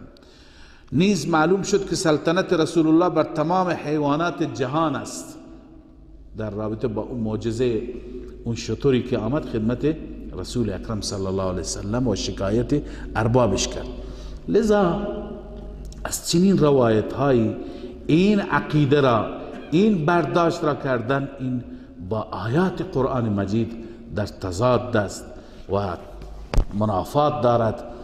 حتی این اعتقاد را مشرکین صدر اول نسبت به خدایان خودشون، نسبت به آلهه خودشان نداشتند. ببینید اونها معتقد بودند رب، مالک، خالق همه و همه الله عز و جل هست. قل من رب السماوات السبع و رب العرش العظیم سيقولون لله قل افلا تتقون. از اینها اگر بپرسی رب آسمان های هفتگانه و رب عرش عظیم چه ذاتی هست؟ پاسخ اونها بازم الله است. ای من هو الخالق العالم العلوی. ابن کثیر در تفسیر این آیه می فرماید از اینها بپرس که خالق عالم بالا کی هست؟ بما فیه من الكواكب النیرات والملائکة الخاضعین له.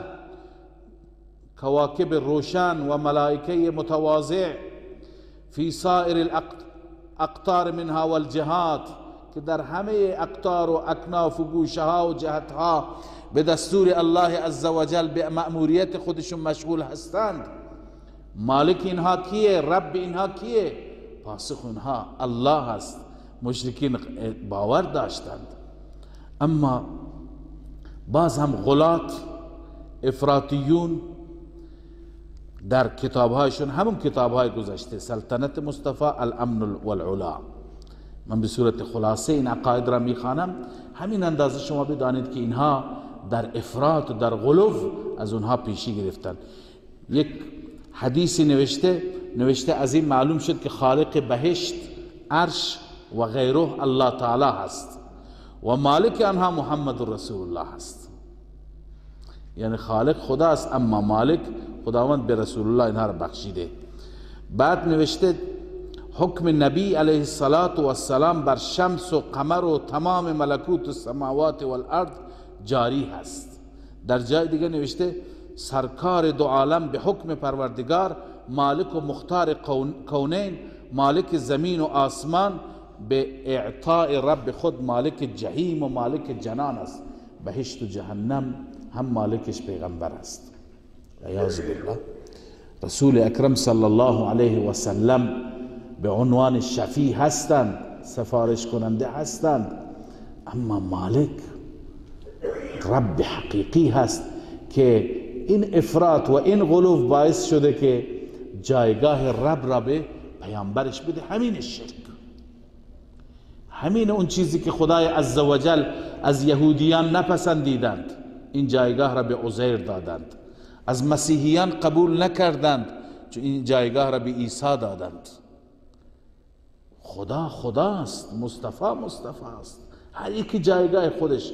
ما مصطفی را به عنوان پیامبر خدا، فرستاده خدا قبول داریم، ایمان داریم، دوست داریم، اتباع میکنیم، پیروی میکنیم از دستوراتشون، اما نه اینکه بیشون جایگاه خدایی بدهیم و معتقد باشیم که قدرت خدای عزوجل را دارند.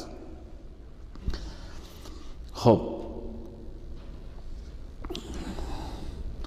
همچنین در رابطه با بقیه امور، تدبیر و تصرف بقیه امور، اونها معتقد بودند که مدبر، مختار، متصرف، مدیر، گرداننده فقط و فقط ذات الله عزوجل است. آیات مبارکه سوره مؤمنون را میخوانم و سوره یونس را که سوال از طرف خداست، جوابی که مال مشرکین هست، اما خدای عزوجل این جواب را ذکر میفرماید چون اونها قبول داشتند. قل من بیده ملکوت کل شیء، از آنان بپرس که چه ذاتی هست که به دست او ملکوت هر چیز هست، اختیارات و تصرفات و پادشاهی هر چیز هست. و هو یجیر ولا یجار علیه، کدام ذات هست که او پناه میدهد اما کسی دیگر را نمیتوان از عذاب او پناه داد. ان کنتم تعلمون، اگر میتوانید جواب بدید. سیقولون لله، پاسخ اونها چی هست؟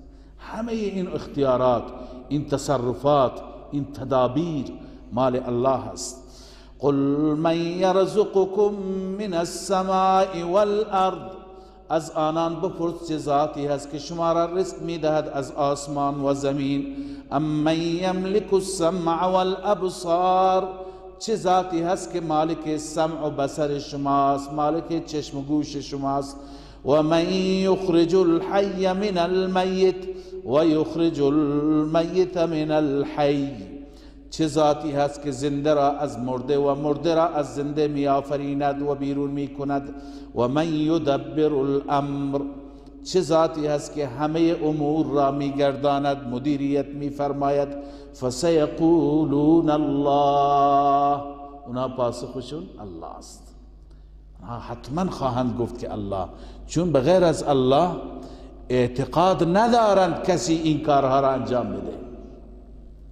علامه آلوسی اینجا بعد از این آیات می فرماید ای من یلی تدبیر امر العالم جمیعا، چه کسی است که امر همه عالم را مدبر هست و تدبیر می فرماید. اما باز هم متاسفانه غلات، این من چند تا نمونه عرض می کنم، کتابها را ببینید چه اندازه افراط است. هر کسی نسبت به هر کسی که اعتقاد دارد، یکی پیامبر را مختار میداند، یکی از اولیاء را میداند، بعضی امامان را میدانند، بعضی جنات را میدانند، بعضی افرادی که مثلا در منطقه خودشون مشهور هستند.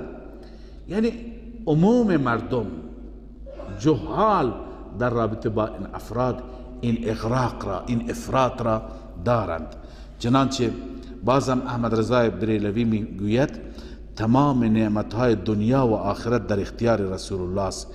به هر کسی بخواهد عطا می کند. و یکی از عقاید که با این آیات در تضاد است، عقاید خرافاتی ها،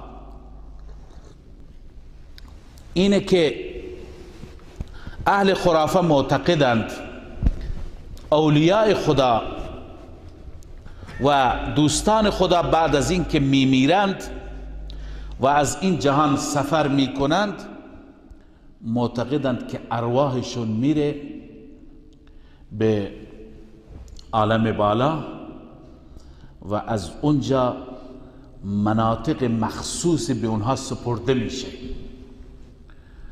در اون مناطق خودشون که معمولا اون مناطق خودشون هست، در اون مناطق خودشون اینها تصرف میکنن، رتق و فتح میکنن، به امور مردم رسیدگی میکنن. لذا هرگاه مردم مشکلی داشته باشند و مردم اونها را فریاد بزنند، اونها رسیدگی میکنند. چنانچه مثلا یکی از اولیاء مال منطقه ما، منطقه بلوچستان است، اونها اعتقاد دارند که این ولی روحش پرواز میکنه میره آسمان ها، اونجا با فرشتگان همراهی میکنند. خداوند این خطه را به او میسپارد، میگه اینجا مردم هر مشکلی دارند، یکی فرزند میخواهد، یکی رزق میخواهد، یکی شفای مریض میخواهد، یکی برکت در تجارت میخواهد، هر چی میخوان شما به اونها بدهید. این باور را دارند اهل خرافات ما، در حالی که این آیات که وقتی میخوانیم و این آیات بیان میکند که همه امور در دست الله است، گرداننده تمام کارها رب هست. خب این آیات با این عقاید در تضاد است و مخالف است. ما بعداً خواهیم خواند انشاءالله در سوره نازعات فالمدبرات امرا، از اونجا بعضی استنباط میکنند، میگن مدبرات امور، تدبیر امور به دست اولیاست و اولیاء الله بعد از رحلت از این دنیا باز هم مشغول امور دنیا هستند، در حالی که حضرت شاه عبدالعزیز رحمه الله نوشته که کسانی که دوستان خدا هستند و رنج و زحمت این دنیا را تحمل کردند، سالها عبادت و ریاضت و عرض کنم که سجده خدا به جا آوردند، اونها بعد از این که بمیرند اونها میروند در ناز و نعمت قرار میگیرند، اونها میروند در بهشت خدا قرار میگیرند، در عالم برزخ تعیش میکنند، در عالم برزخ از رزق خدای عزوجل استفاده میکنند. مثلا مثل شهدا که قرآن صراحتا فرموده که بعد از این که شهدا از این دنیا میروند شهید میشوند، پیش خدای عزوجل رزق حاصل میکنند، بل احیاء عند ربهم یرزقون. حضرت شاه عبدالعزیز میفرماید اینها وقتی که رفتن به نعیم و به بهشت خدا رسیدن، اینا دوباره چرا بیاین به دنیا، سر و کارشون دوباره با مصائب و با آلام و با دردها و رنجهای دنیا بشه؟ خدای عزوجل برای امور خودش فرشتگانی را تعیین کرده که همه امور را به اونها سپرده که اونها باید دستورات خدا را یک به یک انجام بدن. لذا اولیاء چی کار دارن با مشکلات مردم؟ پس این غلات نه تنها در رابطه با انبیاء افراد دارند، درباره اولیاء هم دارند. همین گروه که بنده عرض کردن، اینها یکی از اولیایی که در رابطه با ایشون افراط میکنند، درباره ایشون غلو میکنند، حضرت شیخ عبدالقادر گیلانی رحمه الله تعالی است. در زبان اردو شعر نوشته آقای احمد رضا که در کتاب ببخشید این شعر مال احمد رضا است، اما در کتاب حدائق بخشش نوشته بنده قادر کا بی قادر ہے عبدالقادر، یعنی بنده قادر هست. عبدالقادر معنیش هست بنده قادر، اما خودش هم قادر است، خودش هم قدرت داره، خودش هم توان داره. بنده وقتی که خودش توان داره چرا اسمش هست عبدالقادر؟ बंदे कादिर का भी कादिर है अब्दुल कादिर, सिर बातिन भी है ज़ाहिर भी है अब्दुल कादिर। सिर बातिन व ज़ाहिर است، از باطن و ظاهر انسان ها خبر دارد عبدالقادر. ذی تصرف بھی ہے، معزون بھی ہے، مختار بھی ہے، یعنی متصرف هم است، معزون و اجازه دارد از طرف خدای عزوجل و مختار از اختیار همه امور به دست او هست. علیاذ بالله. کار عالم کا مدبر بھی ہے عبدالقادر، یعنی مدبر و گرداننده کار عالم هست عبدالقادر. همین نوع خرافات را به دست مردم دادند، عقیده مردم را خراب کردند. بعضی اوقات میشنویم بعضی از واعظان، خطبا، اکثرا اینایی که موعظه میکنند، بالخصوص اونجایی که ما بودیم، واعظان بیشتر از علم قرآن و سنت بیخبرند، از آیات الهی غافلند، ناآگاهند. بیشتر سعی میکنند تو موعظهشون داستانی تعریف کنند، داستانی که هیچ اساس و پایه‌ای ندارد، یا فوقش یه شعری بخونند. لذا یه آقایی با آب و تاب تعریف میکنه، مردم هم سبحان الله میگویند و گریه میکنن، مردم عوام خبر ندارن درباره همین غلو و همین افراط. درباره شیخ عبدالقادر جیلانی میگه یه روز یک پیرزنی داشت، یک فرزندی داشت، تک فرزندش بود و اسرائیل آمد، ملک الموت آمد، از طرف خدا دستور داشت روح فرزندش را گرفت. خب گاهی میشه خدای عزوجل بعضی بندگان را امتحان میکنه، تنها عرض کنم که فرزند دلبندی که دارد اون ازش گرفته میشه، امتحان الهی است، سخت است، باید صبر کرد. میگه آمد و فرزند این پیرزن را ازش گرفت، روحش را قبض کرد. این پیرزن آه و فغان کرد، داد و فریاد کرد، رفت پیش شیخ عبدالقادر جیلانی، گفت که تنها فرزند من بود، این هم جبرئیل از اسرائیل از من گرفت. عبدالقادر ناراحت شد، در حالی که اسرائیل داشت ارواح را می برد، ارواح مرده هایی که در اون روز قبض کرده بود، چندین روح بود. به اسرائیل گفت که روح این را برگردان، این پیرزن دیگه سایه‌ای ندارد، دیگه عصایی ندارد، تنها فرزندی که دارد روحش را بهش برگردان. اسرائیل گفت من دستور ندارم، اجازه ندارم و دستور خدا را من اجرا میکنم. عبدالقادر ناراحت شد. الان ببین خرافات را، مردم هم داره گریه میکنن، سبحان الله. میگه عبدالقادر ناراحت شد و دست برد به همون، عرض کنم که محلی که روحها اونجا، ارواح اونجا نگهداری میشد، دست انداخت و همه ارواح را آزاد کرد. همه مرده های اون روز مرده بوده، همه دوباره برگشتند و زنده شدند. اسرائیل رفت پیش خدا، شکایت کرد، خدایا عبدالقادر امروز با من چنین رفتار کرد. خدا گفت که کار داشته نباش، خطر جدی هست. علیاذ بالله. یعنی اگر عبدالقادر عصبانی میشه برای من هم خطره. وقتی که چنین چیزای به خور مردم میدند و مردم هم اعتقاد پیدا میکنه، مسلمه این آقای که دعا میکنه هم به جای خدا از عبدالقادر میخواد. گوسفند میکشه به نام خدا نمیکشه، به نام عبدالقادر میکشه. لذا از این عقاید و از این خرافات شرک پیدا میشه. این از همون نوع خرافات است. ببین شعر بعدی، احد سے احمد اور احمد سے تجھ کو کن اور سب کن مکن حاصل ہے یا غوث. غوث هم به عبدالقادر میگند، در حالی که غوث گفتنم درست نیست. غوث به معنی فریادرس، فریادرس فقط خداست. یا حی و یا قیوم برحمتک نستغیث. غوث ما الله است.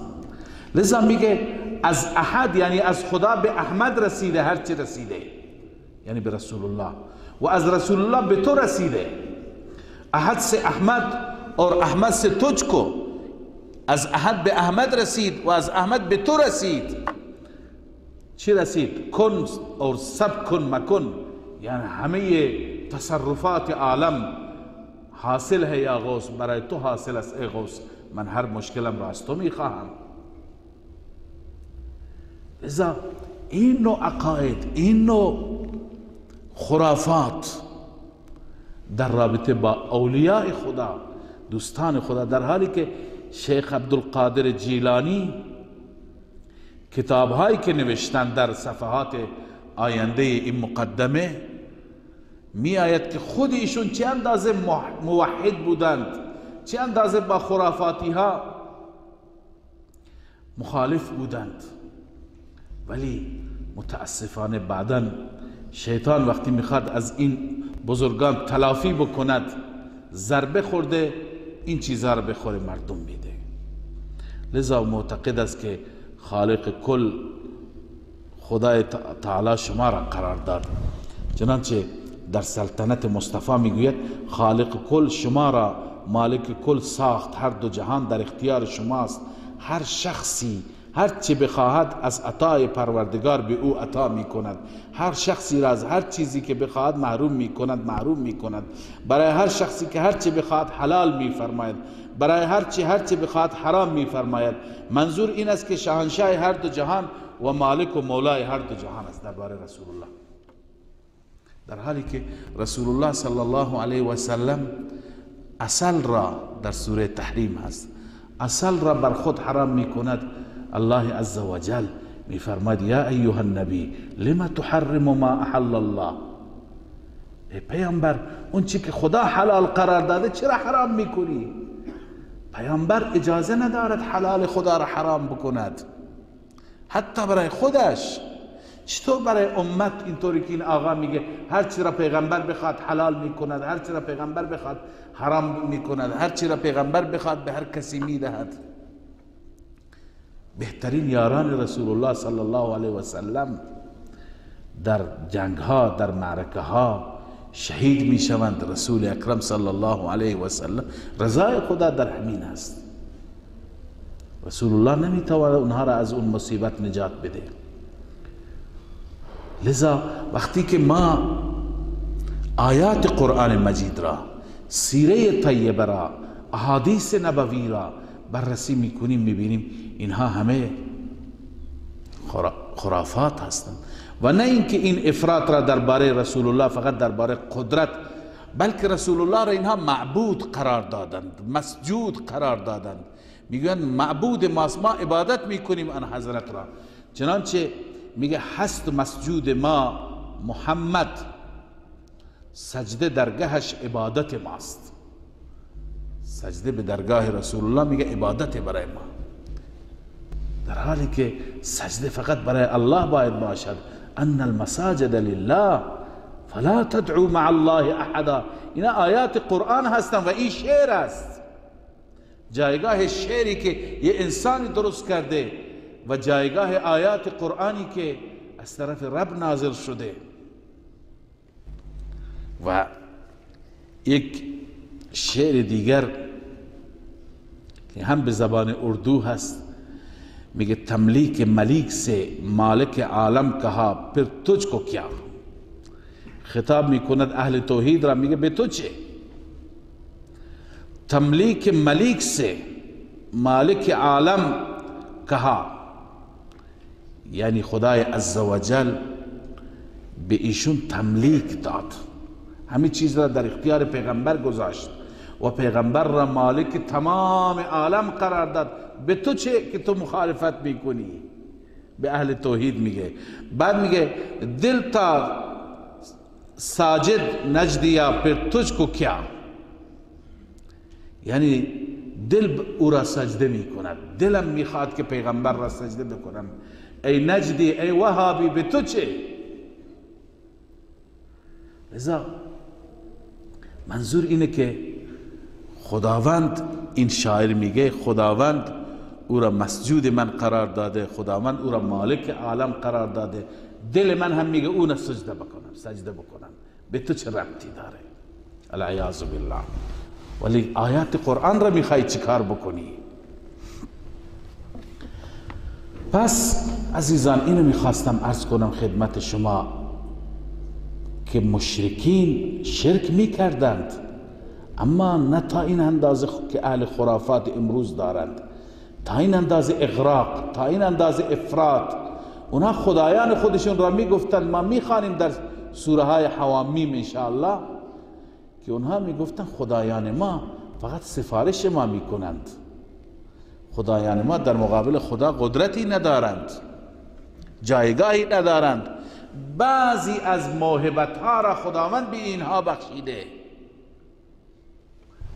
و حتی معتقد بودن در مصائب بزرگ، در مشکلات بزرگ، مثل مصائب دریا مثلا، وقتی که به دریا می رفتند توصیه می کردند، می گفتند برادران ببینید تو دریا غیر خدا را صدا نزنید، از غیر خدا حاجت نخواهید، چون خدایان ما اینقدر توان ندارند که بتونن تو دریا به ما کمک بکنن. این مطلب در ده ها آیه قرآن مجید بیان شده. ملاحظه بفرمایید سوره مبارکه یونس، الله می فرماید هو الذی یسیرکم فی البر والبحر، الله آن ذاتی است که در بر و بحر، در خشکی و دریا شما را میبرد، سیر میدهد به وسیله مراکب. مرکب خشکی اون زمان سفینه البر شتر بود و سفینه البحر خودش کشتی هست. هو الذی یسیرکم فی البر والبحر حتی اذا کنتم فی الفلک، الله می فرماید حتی وقتی که شما، بعضی از شما در کشتی قرار میگیرید، در کشتی می نشینید، و جرین بهم بریح طیبه، وقتی که باد میوزد، بیشتر بادبانی بود در قدیم، موتور نبود، باد میوزد و به جهت موافق میوزد، باد میوزید و کشتی را به هر سمتی که میخواست میبرد. و فرحوا، اون وقت خوشحال میشدند که ما مثلا به مشرق میریم، باد هم به سوی مشرق میوزد. اما گاهی اینطور میشد که ناگهان یه طوفان میآمد، ناگهان در دریا موج می آمد، جاءتها ریح عاصف، وقتی که خوشحال می شدن ناگهان طوفانی می آمد، باد تندی می وزید. و جاءهم الموج من كل مکان، از هر سمت، از هر جهت موج می آمد، موج بر کشتی سوار می شد. اینجا دیگه ناامید می شدن. و ظنوا انهم احیط بهم، یقین می کردند که الان دیگه در محاصره قرار گرفتن، از این به بعد دارن غرق میشن. وقتی که به این مشکل مواجه می شدن چه کار می کردند؟ دعوا الله مخلصین له الدین، اونجا خدا را فریاد می زدن و دعای خودشان را، فریاد خودشان را خالصتا برای الله می دانستند، بغیر از الله از کسی دیگه حاجت نمی خواستند. و چی گفتند؟ چی می گفتند؟ با خدا عهد می کردند لئن انجیتنا من هذه لنکونن من الشاکرین، بار اله اگر ما را از این مهلکه نجات بدی، از این مصیبت نجات بدی، ما از بندگان شاکر تو خواهیم بود. شاکرین را تفسیر جلالین نوشته الموحدین، یعنی اگر این بار ما را نجات دادی دیگه کسی را با تو شریک نمیگیریم، فقط تو را عبادت میکنیم.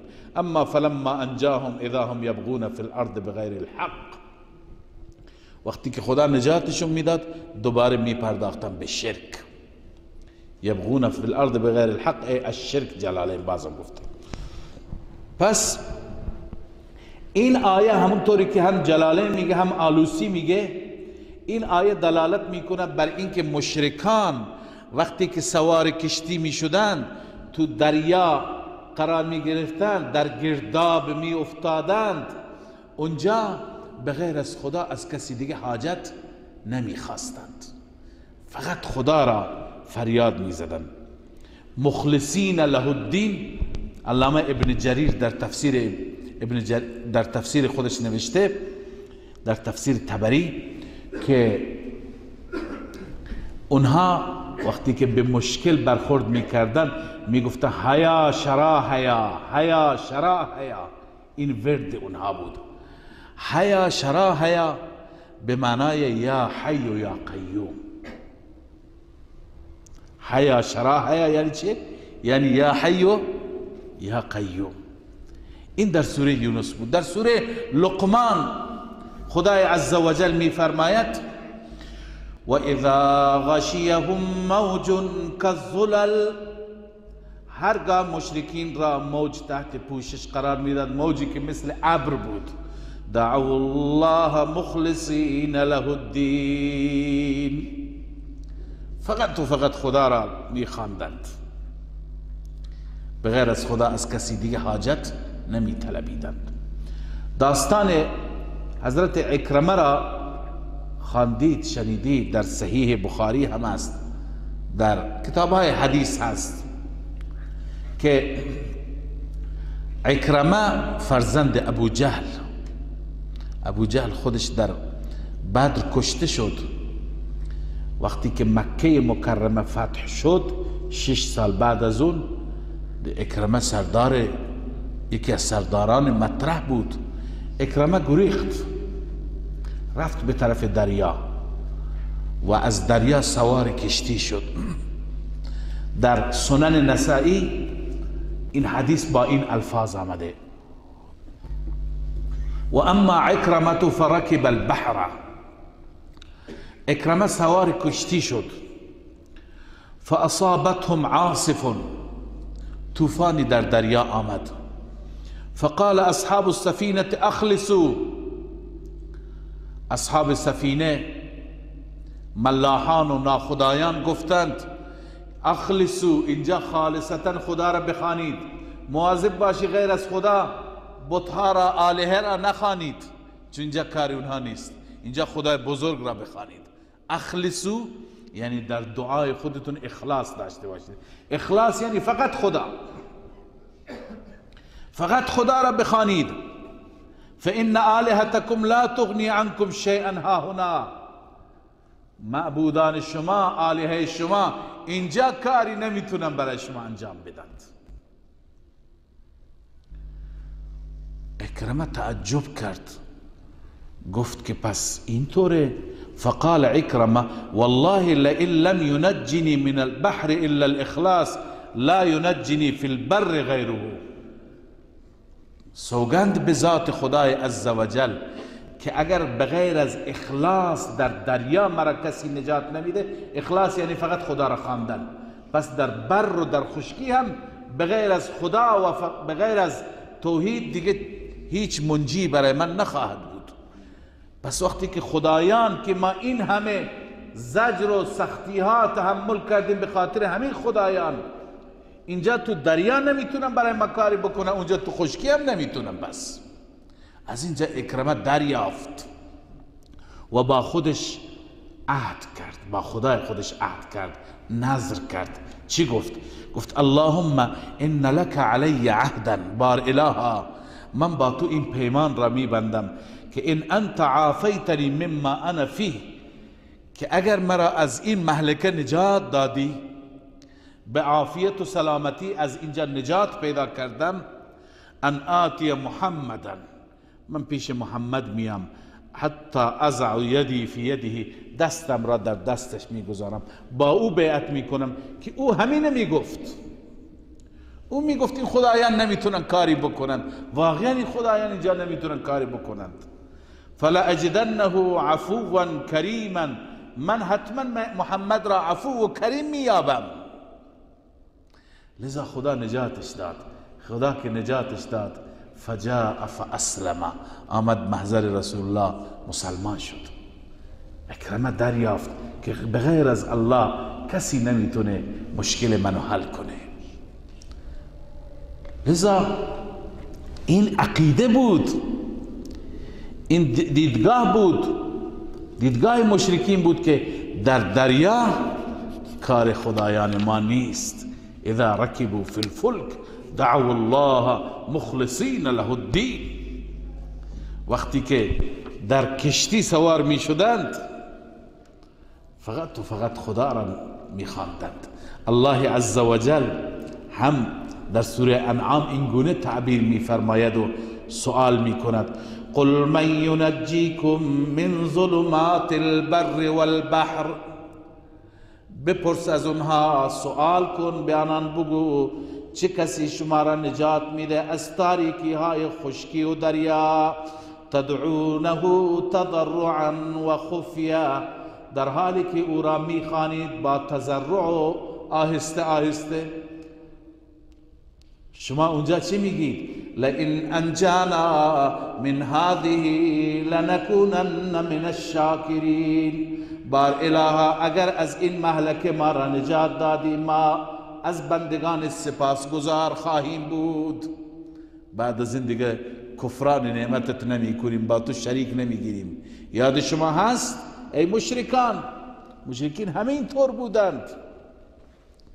پس ببینید عزیزان، در این نوع کارهای بزرگ مشرکان اون زمان از خدا یاری می جستند. اما مشرکان زمان ما عیاذ بالله، انسان خرافات اینها رو میبینه تعجب میکنه. اینها چی دارن میگند؟ اینها از اونها چند قدم جلوتر رفتن در خرافه و در شرک. شاعری به زبانش فارسی میگه: به گرداب بلا افتاد و کشتی، به گرداب بلا افتاد و کشتی، مدد کن یا معین الدین چشتی. به جای اینکه از خدا مدد بخواهد، مدد کن یا معین الدین چشتی. العیاذ بالله. آیا بدتر از اونها هستند یا نیستند؟ آیا خرافتر هستند یا نیستند؟ بسیاری ها هستند که میخواهند کرامات بزرگان را بیان بکنند. این کرامت نیست، این دروغه. تو کتاب ها، داستان ها، جوان ها هم میخونند کتاب ها را. الان هم این کتاب ها هستند، میخونند و بظاهر متأثر میشن، ولی اینها همه دروغند. اینها با آیات قرآن مجید در تناقض هستند. میگه ولی از اولیاء خدای روز نشسته بود، یه مرشدی با مریدان خودش نشسته بود و سرگرم حرف زدن بود. یهو یک حرکت غیر عادی انجام داد، دست برد به طرف جلو و چند لحظه بعد دستش را عقب کشید. دستش تمام خیس شد، پر از آب شد. آب داشت میچکید. تعجب کردن مریدان که اینجا آب نبود، این دستش را به کجا برد؟ ازش پرسیدن حضرت این حرکت چی بود؟ این آستین شما تر شد، این رازش چیه؟ گفت یکی از مریدان در فلان جا با مشکل، در فلان دریا با مشکل مواجه شد، از اونجا ما رو صدا کرد، ما به دادش رسیدیم. العیاذ بالله. ما نجاتش دادیم، نگذاشتیم که غایقش سرنگون بشه، چپ بشه. این نوع کتاب ها با قرآن مخالف است، با این آیاتی که ما میخوانیم در تضاد است. این کتاب ها را هر که بنویسه و هر که تایید بکنه از نظر قرآن ردن اینها. آیا تا این اندازه ما بخوایم یک کرامتی ثابت بکنیم؟ باز میگن نه، شما کرامت ها را متوجه نمیشید. ما این آیات را چطور تفسیر بکنیم با این کرامت شما؟ شک نیست که انبیا معجزه داشتند، اولیاء کرامت داشتند، ولی بعضی وقتها مبالغه گویی را مریدان داشتند. اون بزرگان در اون حد نبودند که پیرهان نمی پرند، مریدان می پرانند. بعضی وقتا مریدها یک چیزهایی از خود درست میکنند، خود این بزرگان اون اولیاء هیچ خبری ندارند. امکان داره که همین حرف در رابطه با یکی از اولیایی باشد که همه قبولش دارند، ولی خب این حرفها را بعدی ها درست کردند. به ساحت اون بزرگ، اون ولی خدا توهین نباشه و نیست، ولی این دروغ ها مال بعدی ها هستند، مال کسانی که بعداً آمدند و با این دروغ ها عقیده مردم را خراب میکنند. لذا ببینید که الله میفرماید من ینجیکم من ظلمات البر والبحر. آیا مرشد شما؟ یا الله؟ آیا رسول الله؟ یا الله؟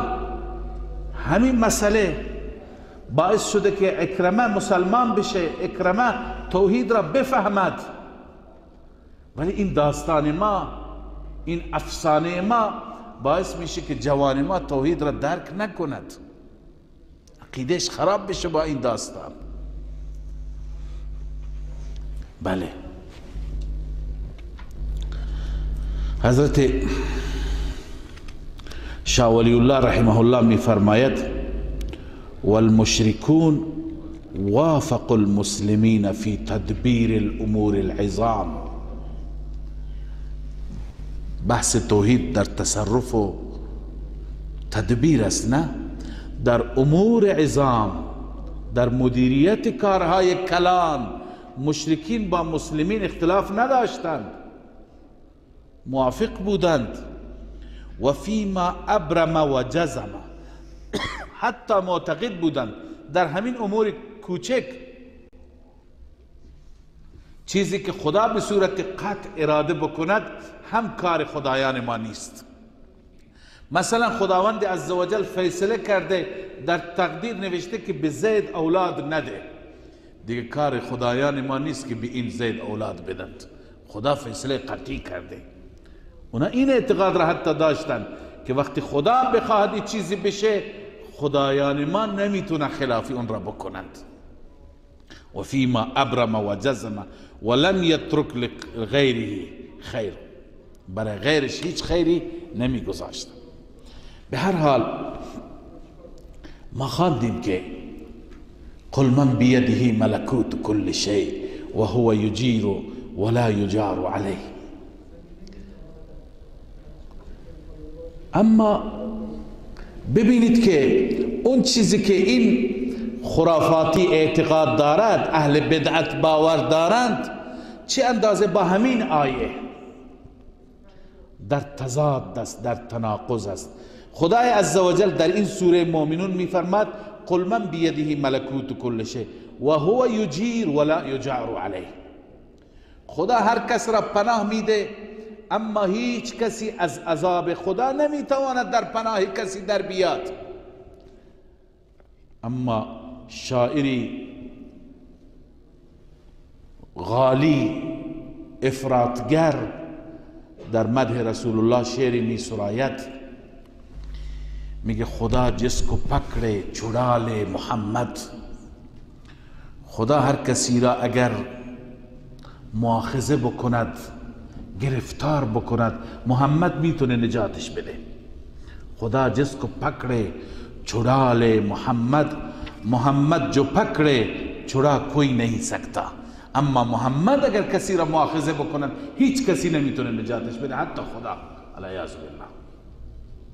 ببین این آیه با اون و هو یجیر ولا یجار علیه در تناقض است یا نیست؟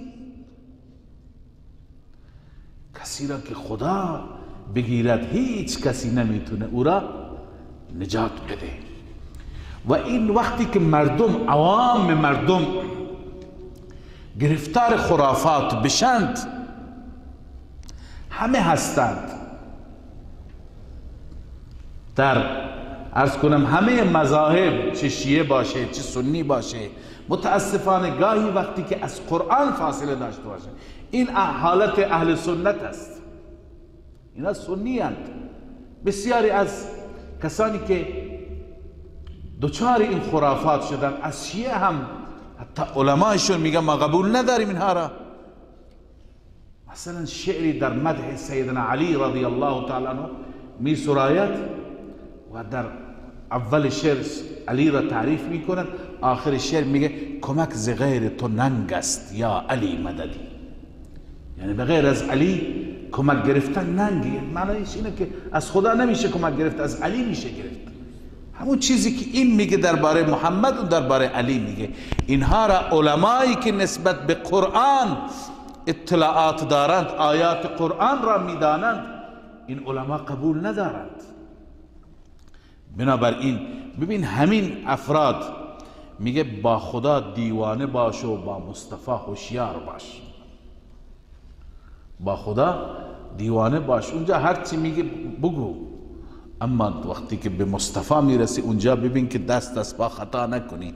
میگه که خیلی ها بودند که انا الحق گفتند، همین سلطنت مصطفی میگه، کما اینکه بعضی از بزرگان یوسف حلاج، بعضی از بزرگان دین مجذوب گشته و انا الحق گفتند، ولی تا امروز کسی نگفته انا محمد.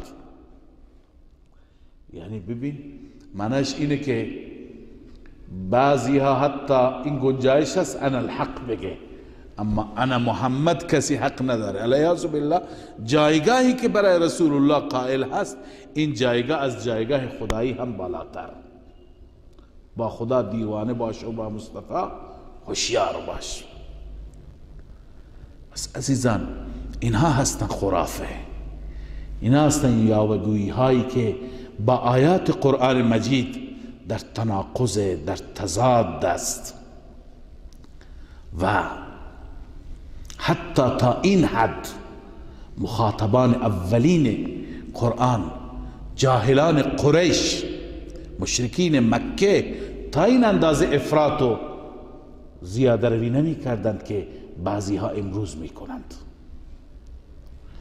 آیات الهی را ببینید که این آیات همه بیانگر اعتقادات جهلای اون زمان بود.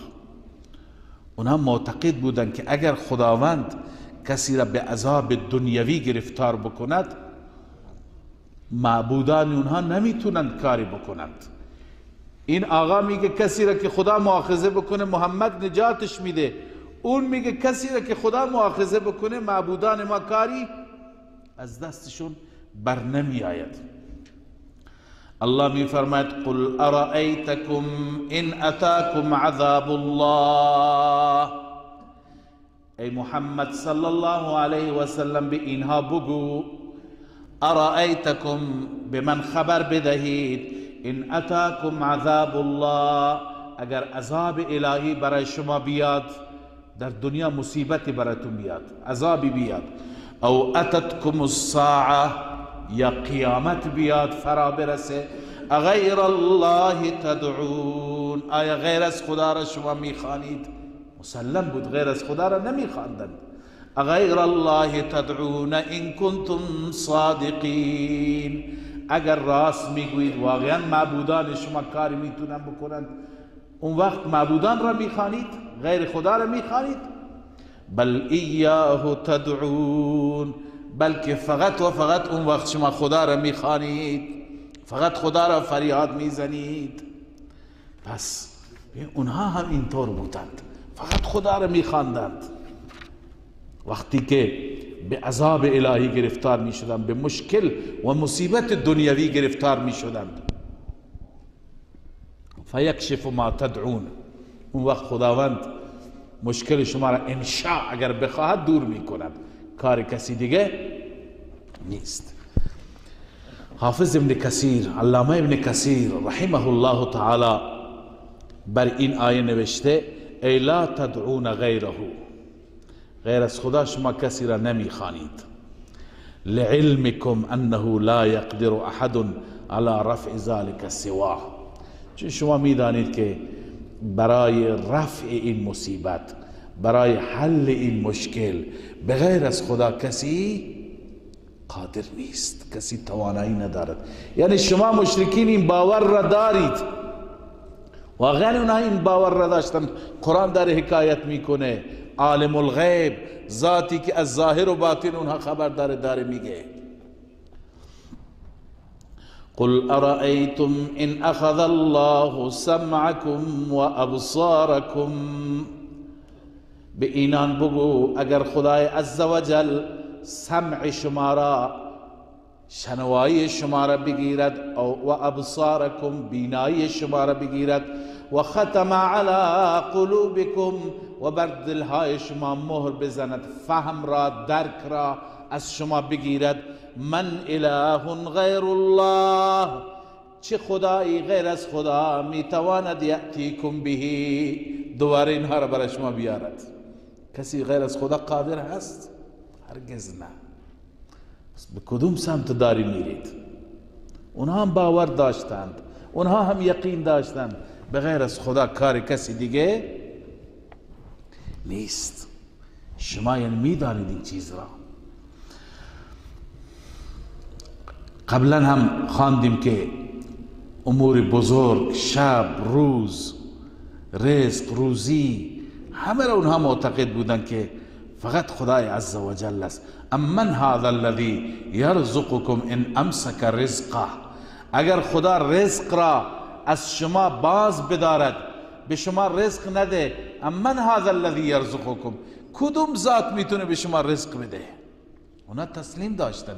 همه این استفهام شما طلاب میدونید، همه این استفهام تقریر میگن. استفهام تقریر برای اثبات میاد، یعنی بله چنین هست، شک نداریم که چنین هست. قل ارأیتم ان اصبح ماؤکم غورا فمن یأتیکم بماء معین، به من بگید اگر خدای عزوجل آب را در زمین فرو ببرد، هر کاری بکنید آب را نتونید بکشید، آب بره به ته زمین، هر چاه را عمیقتر بزنید به آب نرسید، کیه که برای شما آب شیرین و آب زلال بیاره؟ همه میدانستن غیر از خدا کار کسی دیگه نیست. پس اینها از مسلمات بود، از مسائلی که مشرکین حتی شک نداشتند، جاهلان قریش در این رابطه شک نداشتند. خب این در رابطه با عقایدشون بود. پس مشرکین از نظر عقیده انحراف داشتند، اما نه 100% انحراف. انحرافشون در حد بگیم 30% و 40% بود. اونها خدا را واجب الوجود می دانستند، خدا را خالق می دانستند، خدا را مالک و رازق می دانستند، فقط در مدبر بودن و مدیر بودن معتقد بودند بعضی از امور به خدایان ما سپرده شده، و همچنین در الوهیت و معبودیت معتقد بودند خدایان ما میتونند هم معبود باشند. انحرافشون در این بود. علاوه از این امور، این مسائل اعتقادی بود، در باب عمل و در باب عبادت مشرکین عبادت میکردند، نماز میخواندند، روزه میگرفتند، حج انجام میدادند. همه اینها را ما برای شما خواهیم گفت. چنانچه در واقعه حضرت ابو ذر غفاری رضی الله تعالی عنه، ابو ذر میگه قال وقد صلیت یا ابن اخی قبل ان القى رسول الله صلی الله علیه و سلم ب3 سنین. این حدیث در صحیح مسلم است. ابو ذر برای کسی که روایت میکنه میگه ای برادرزاده، قبل از اینکه من رسول الله را ملاقات بکنم، قبل از اینکه خدمت ایشون شرفیاب بشم و مسلمان بشم، 3 سال قبل از اون من نماز میخواندم. وقد صلیت یا ابن اخی قبل ان القى رسول الله صلی الله علیه و سلم ب3 سنین. راوی میگه من گفتم قلت لمن، برای کی نماز میخواندی؟ کی را عبادت میکردی؟ قال لله، برای خدا میخوندم. قال فاین توجه، به کدوم سمت نماز میخواندی؟ جهت قبلت کدوم طرف بود؟ قال اتوجه حیث یوجهنی ربی، هر جا که رب چهره من را میگرداند، هر جا که دلم میخواست به همون سمت و سو نماز میخواندم، ولی برای خدا نماز میخواندم. اصلي عشاء حتى اذا كان من آخر الليل القيت كأني خفاء حتى تعلوني الشمس. میفرماید به وقت عشاء، چون اصل عشاء شام شب را میگویند، نماز عشاء را عشاء میگویند چون در اون وقت خونده میشه. لذا میگه که به وقت شام شب نماز میخواندم، همون نماز عشاء میشه. من میخواندم وقت تا آخر شب. آخر شب که میشد میخوابیدم تا اینکه خورشید بالا میزد و به خاطر حرارت و گرمی خورشید من از خواب بیدار میشدم. یعنی آخر شب نماز میخواندم. پس نوع نماز بود، اونا در این وقت نماز میخواندند. این داستان ابوذر هست که تعریف میکرد. قرآن هم در سوره ماعون میفرماید. سوره ماعون سوره مکی هست، در مدینه نیست که بگیم در رابطه با منافقین نازل شد. سوره مکی هست. در اون سوره الله عزوجل میفرماید فویل للمصلین الذين هم عن صلاتهم ساهون. ویل و هلاکت برای نمازگزارانی که از نمازشون بی خبر و غافلند. این نماز مشرکین بود. پس مشرکین نماز می‌خواندند، عبادت می‌کردند. و در مستدرک حاکم هم یک حدیثی هست که خود رسول الله صلی الله علیه وسلم قبل از بعثت نماز می‌خواندند، می‌رفتند در غار حرا عبادت می‌کردند. پس هنوز شریعت نیامده بود، هنوز پیام خدا نیامده بود، ولی خب مردم میدانستند که باید خدا را عبادت کرد. بعضیشون نماز میخواندند. و نه تنها نماز، بلکه عرض کردم روزه هم میگرفتند. روزه به این صورت بود که از طلوع شمس، از صبح صادق قبل از طلوع شمس تا غروب شمس هیچ چیزی نمیخوردند. چنانچه شاه ولی الله رحمه الله میفرماید و کان فیهم الصوم، در میان مشرکین روزه رواج داشت. من الفجر الى غروب الشمس، از فجر بود تا غروب خورشید. و کانت القریش تصوم عاشورا فی الجاهلیه، قریشی ها هم عاشورا را در جاهلیت روزه می گرفتند. عاشورا را قریشی ها روزه می گرفتند. در حدیث دیگه هست، در این مال حجت الله البالغه بود، اما این حدیث مال صحیح بخاری هست. راویش ام المؤمنین عایشه رضی الله تعالی عنها هست. عن عائشه رضی الله تعالی عنها قالت كان يوم عاشوراء يوما تصومه قریش فی الجاهلیه. عایشه می فرماید که روز عاشورا روزی بود که قریش در جاهلیت روزه می گرفت. و کان النبی صلی الله علیه وسلم یصومه، رسول الله هم روزه می گرفت. پس یوم عاشورا در زمان جاهلیت مردم روزه می گرفتند. البته دلیلش این بود که معتقد بودند همه فتوحات در روز عاشورا اتفاق افتاده.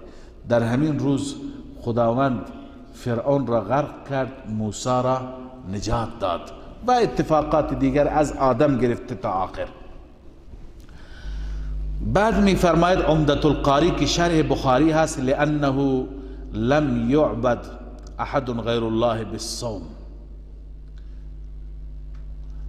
در روزه گرفتن غیر از خدا کسی عبادت نمیشه، چون روزه که برای خدا است. فلم يعظم الكفار في عصر من الاعصار معبودا لهم بالصيام، کفار در هیچ عصری برای معبودان خودشون روزه نگرفتند. و این كانوا يعظمونه بصورة الصلاة والسجود والصدقة و غیر ذلك، گرچه کفار معبودان خودشون را به صورت نماز تعظیم میکردند، مثلا جلوی اونها دست میبستند، قیام میکردند، سجده میکردند، رکوع میکردند و برای اونها سجده صدقه میدادند. همه این امور بود، اما روزه برایشون نمی گرفتند. پس این روزه برای خدا بود. معلوم میشه که مشرکین در همون زمان جاهلیت با وجود شرک، با وجود خرافات، هم نماز میخواندند هم روزه میگرفتند. پس اگر ما بگیم که ما را نماز ما نجات میده، ما را روزه ما نجات میده، ما را صدقه ما را نجات میده، ما را اعتکاف ما نجات میده، در حالی که در عقاید و باورهای ما شرک باشه، در باورهای ما خرافات باشه، این غلطه.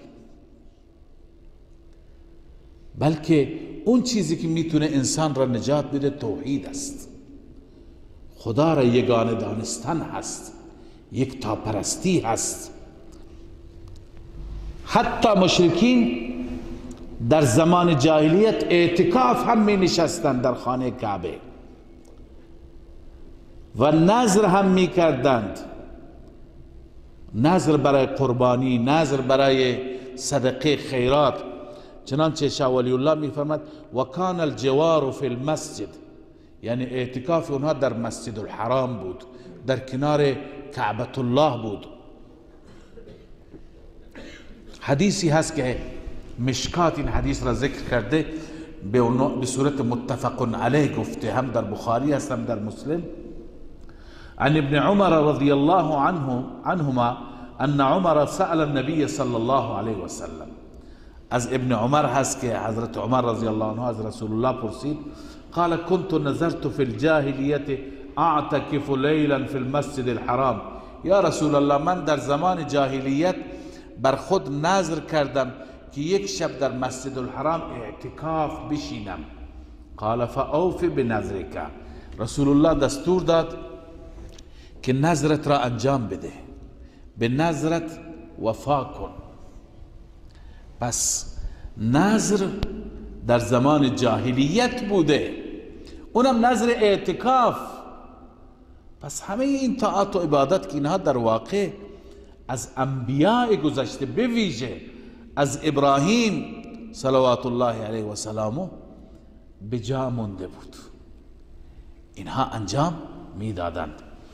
و یکی از عباداتی که اونها انجام میدادند ادای حج و عمره بود. هم حج انجام میدادند هم عمره انجام میدادند. یک صحابی که بعدا مسلمان شد، ابتداء اسیر شد، خدمت رسول الله چنین گفت و ان خیلک اخذتنی، لشکر شما مرا دستگیر کرد ای پیغمبر، لشکر شما مرا دستگیر کرد. و انا اريد العمره، من داشتم به عمره میرفتم، اراده عمره داشتم، برم عمره بکنم که دستگیر شدم، اسیر شدم. الان که مسلمان شدم، ولی چه دستور میفرمایید؟ اون عمره را به جا بیاورم؟ فبشره رسول الله صلی الله علیه و سلم. رسول الله او را مژده داد و امره ان یعتمر، دستور داد برو عمره هم بکن. پس ببین هنوز مسلمان نشده داره برای عمره میره. این حضرت ثمامه بن اثال الحنفی بود. پس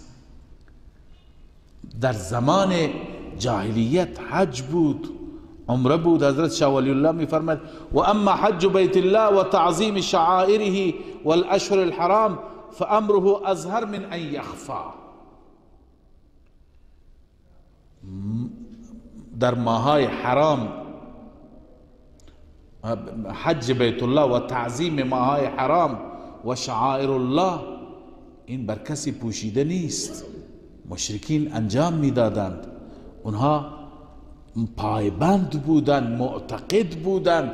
حضرت شاه عبدالحق محدث دهلوی میفرماید مشرکان، به زبان فارسی هست در اشعة اللمعات، مشرکان نیز حج و طواف و استلام به حجر الاسود می کردند و همیشه به مسجد الحرام تعظیم می کردند، همیشه به مسجد الحرام تعظیم می کردند.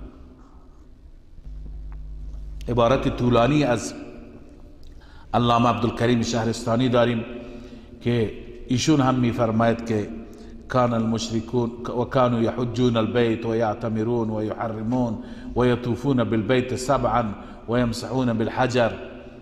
مشرکان حج بیت الله می کردند، عمره می کردند و احرام میبستن، یحرمون، طواف میکردن، 7 شوط طواف میکردن، حجر الاسود را مس میکردن و یسعون بین الصفا و المروه، بین صفا و مروه سعی میکردن. همه این کارهایی که ما انجام میدیم اونها هم انجام میدادن، اما یک چیزشون بد بود که اونها میگفتن لبیک لبیک لا شریک لک الا شریکا تملکه و ما ملک. میگفتن خدایا ما حاضریم به درگاه تو شریک نداری مگر همون شریکانی که شما مالک اونها هستید و مالک اون چی که اونها دارند هستید. یعنی فقط این شرکشون اضافه بود و الا افعال را، اعمال را انجام میدادن. و نه تنها این افعال و اعمال را انجام میدادن بلکه خدمت حاجی ها میکردن. اینکه تو قرآن هم هست، به حاجی ها آب میدادن، آب خنک میدادن، شربت درست میکردن بهشون میدادن، سویق و ستو درست میکردن برایشون. به حاجی ها خدمت اینه برای خودشون افتخار میدانستن. سقایه حاج مال سیدنا عباس بود و مال این تیره‌ای که رسول الله به اون متعلق بود به اون بود. الله عز وجل در قرآن می فرماید اجعلتم سقایة الحاج و عمارة المسجد الحرام کمن آمن بالله الى آخره. یعنی شما که حاجی ها را آب میدید، مسجد الحرام را از نظر ساختمانی تعمیر میکنید، آیا اینو با ایمان به خدا و ایمان به توحید و ایمان به روز آخرت برابر میدانید؟ نه خیر. این سقایه حاج با وجود شرک برای شما ارزشی ندارد. پس معلوم میشه که اونها همه این کارها را انجام میدادن. حتی مشرکین، علامه شبیر احمد عثمانی نوشته، مشرکین افتخار میکردند که حجاج را خدمت کنند، به اونها آب و غذا و پوشاک بدن، مسجد حرام را تعمیر کنند، بر روی آن غلاف میگذاشتند و چراغانی میکردند. حتی چه اعتقادی داشتند، چه باوری داشتند، معتقد بودند که مسجد الحرام را باید از مال پاک ساخت، کعبه را از مال پاک، نه مال ناپاک، نه مال حرام.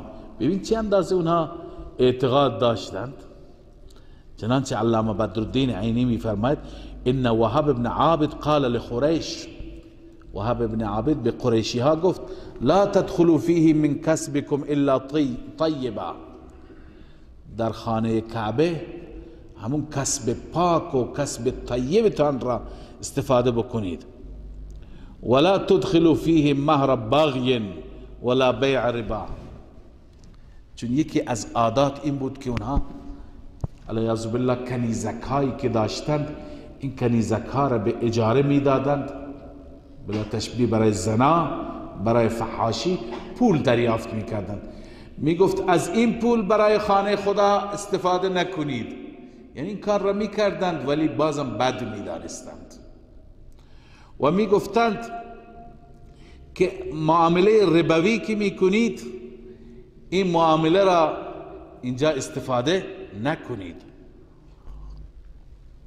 ولا مظلمت من احد من الناس، اگر بر یکی از مردم ستم کردید، ظلم کردید، چپاول کردید، مالش را بالا کشیدید، اون مال را اینجا استفاده نکنید. تا این اندازه اینها اعتقاد داشتند، باور داشتند که باید مالی که مصرف میشه برای بیت الله، برای کعبت الله، این مال پاکی باشد. داستان حطیم را همه ما میدونیم. رسول الله صلی الله علیه و سلم برای ام المؤمنین عایشه رضی الله تعالی عنها تعریف کرد که این حطیم جز کعبت الله بود، اما این نیمکاره ماند به دلیل اینکه اون هزینه‌ای که قوم تو برای تعمیر بیت الله جمع کرده بودند و از مالهای حلال و کسب حلالشون بود، اون به پایان رسید، اون تمام شد. از بقیه مالشون که از راه نامشروع به دست آورده بودند اونها مصرف نکردند. گفتن خانه خداست، باید از مال پاک باشه. تا این اندازه اعتقاد.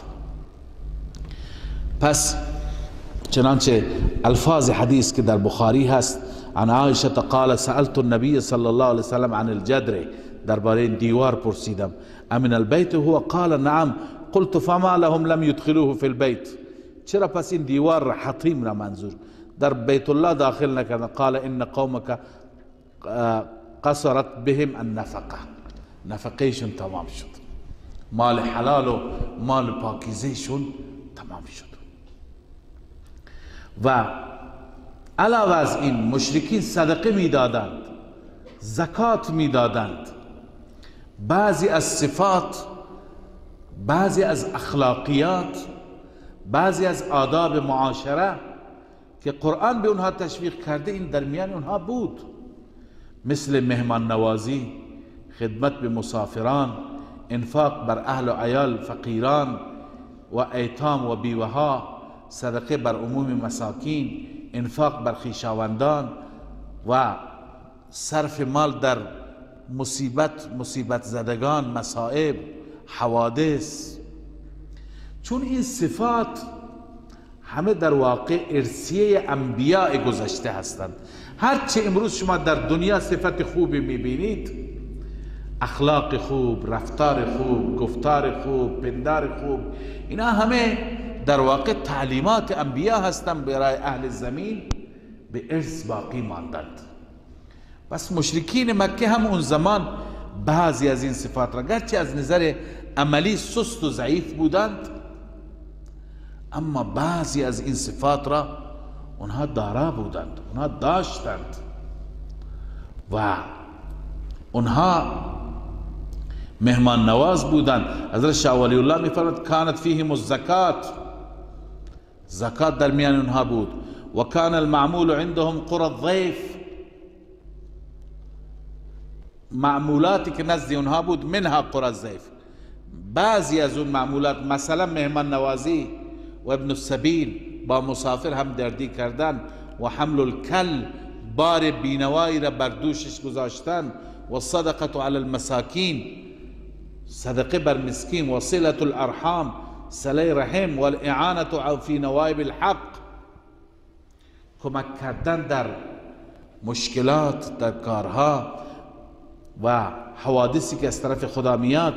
و کانوا یمدحون بها و یعرفون انها کمال الانسان و سعادته، و اگر خودشون انجام نمیدادن این صفات را تعریف میکردن، مدح میکردن، معتقد بودن این نوع صفات برمیگرده به کمال انسانیت.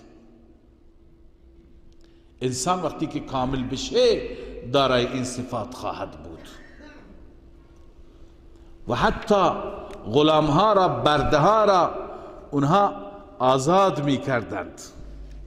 بعضی ها وصیت می کردند که بعد از ما فلان برده را آزاد کنید، فلان غلام را آزاد کنید.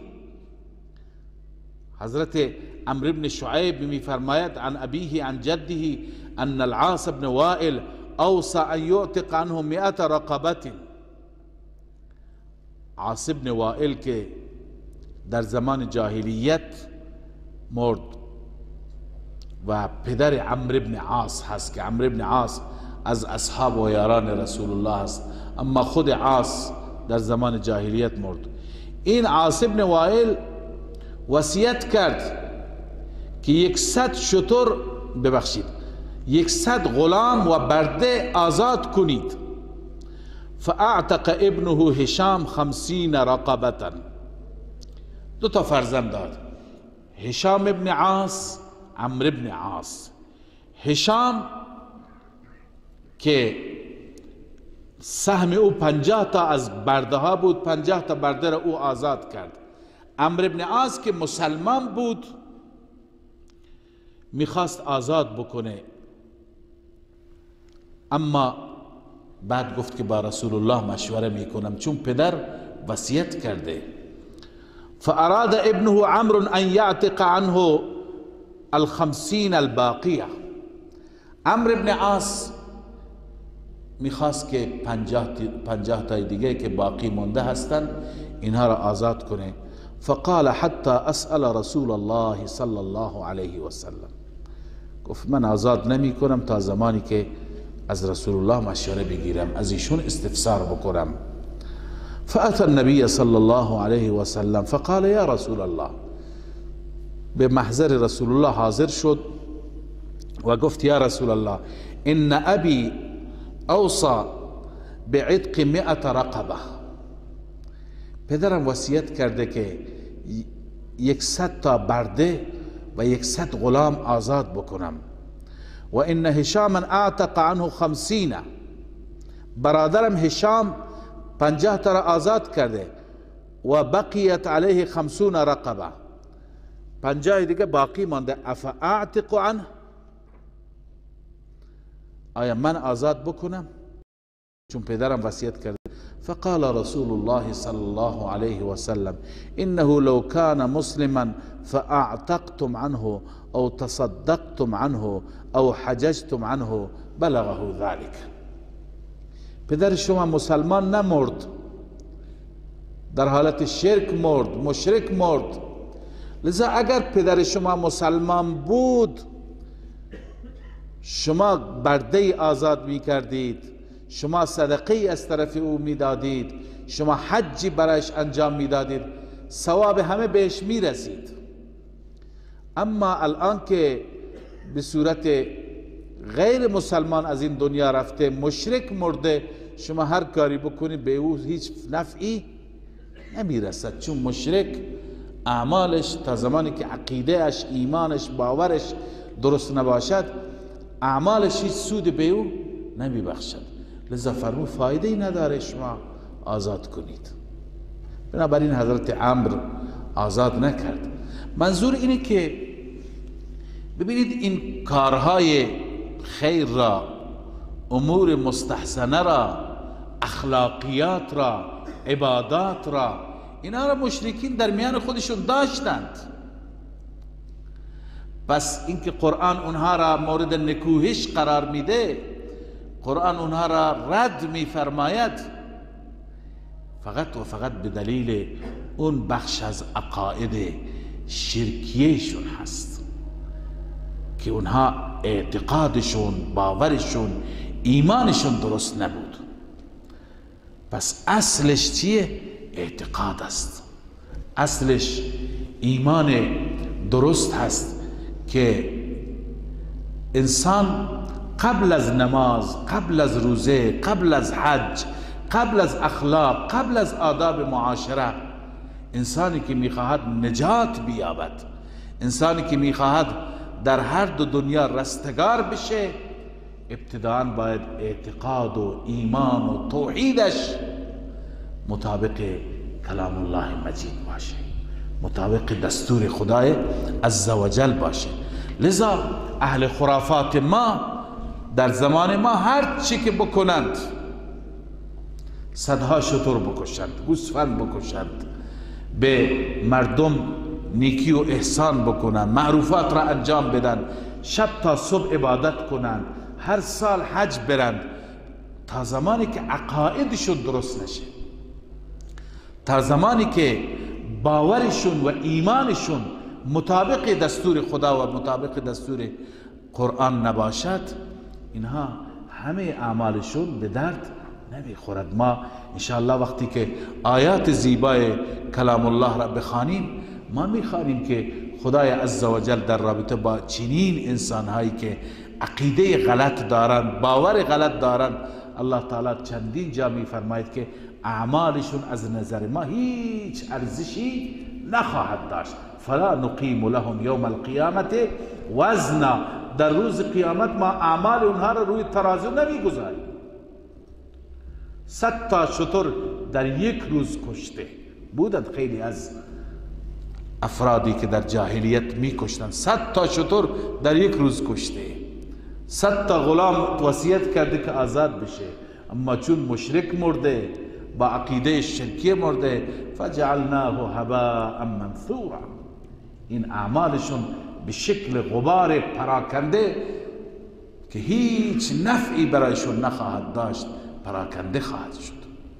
بنابراین عزیزان، اول عقیده هست، اول ایمان هست که اون عقیده توحیدیه که اصل توحید است، اساس توحید است، اون باید مطابق کلام الهی باشد ما توحید را از کلام خدا، از قرآن مجید بگیریم.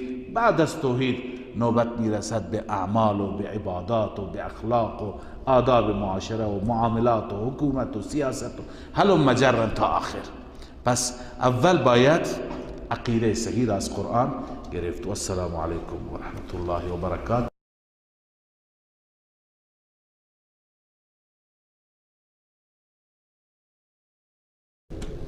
فهم قرآن مجید، برای اینکه کلام رب را بهتر بفهمیم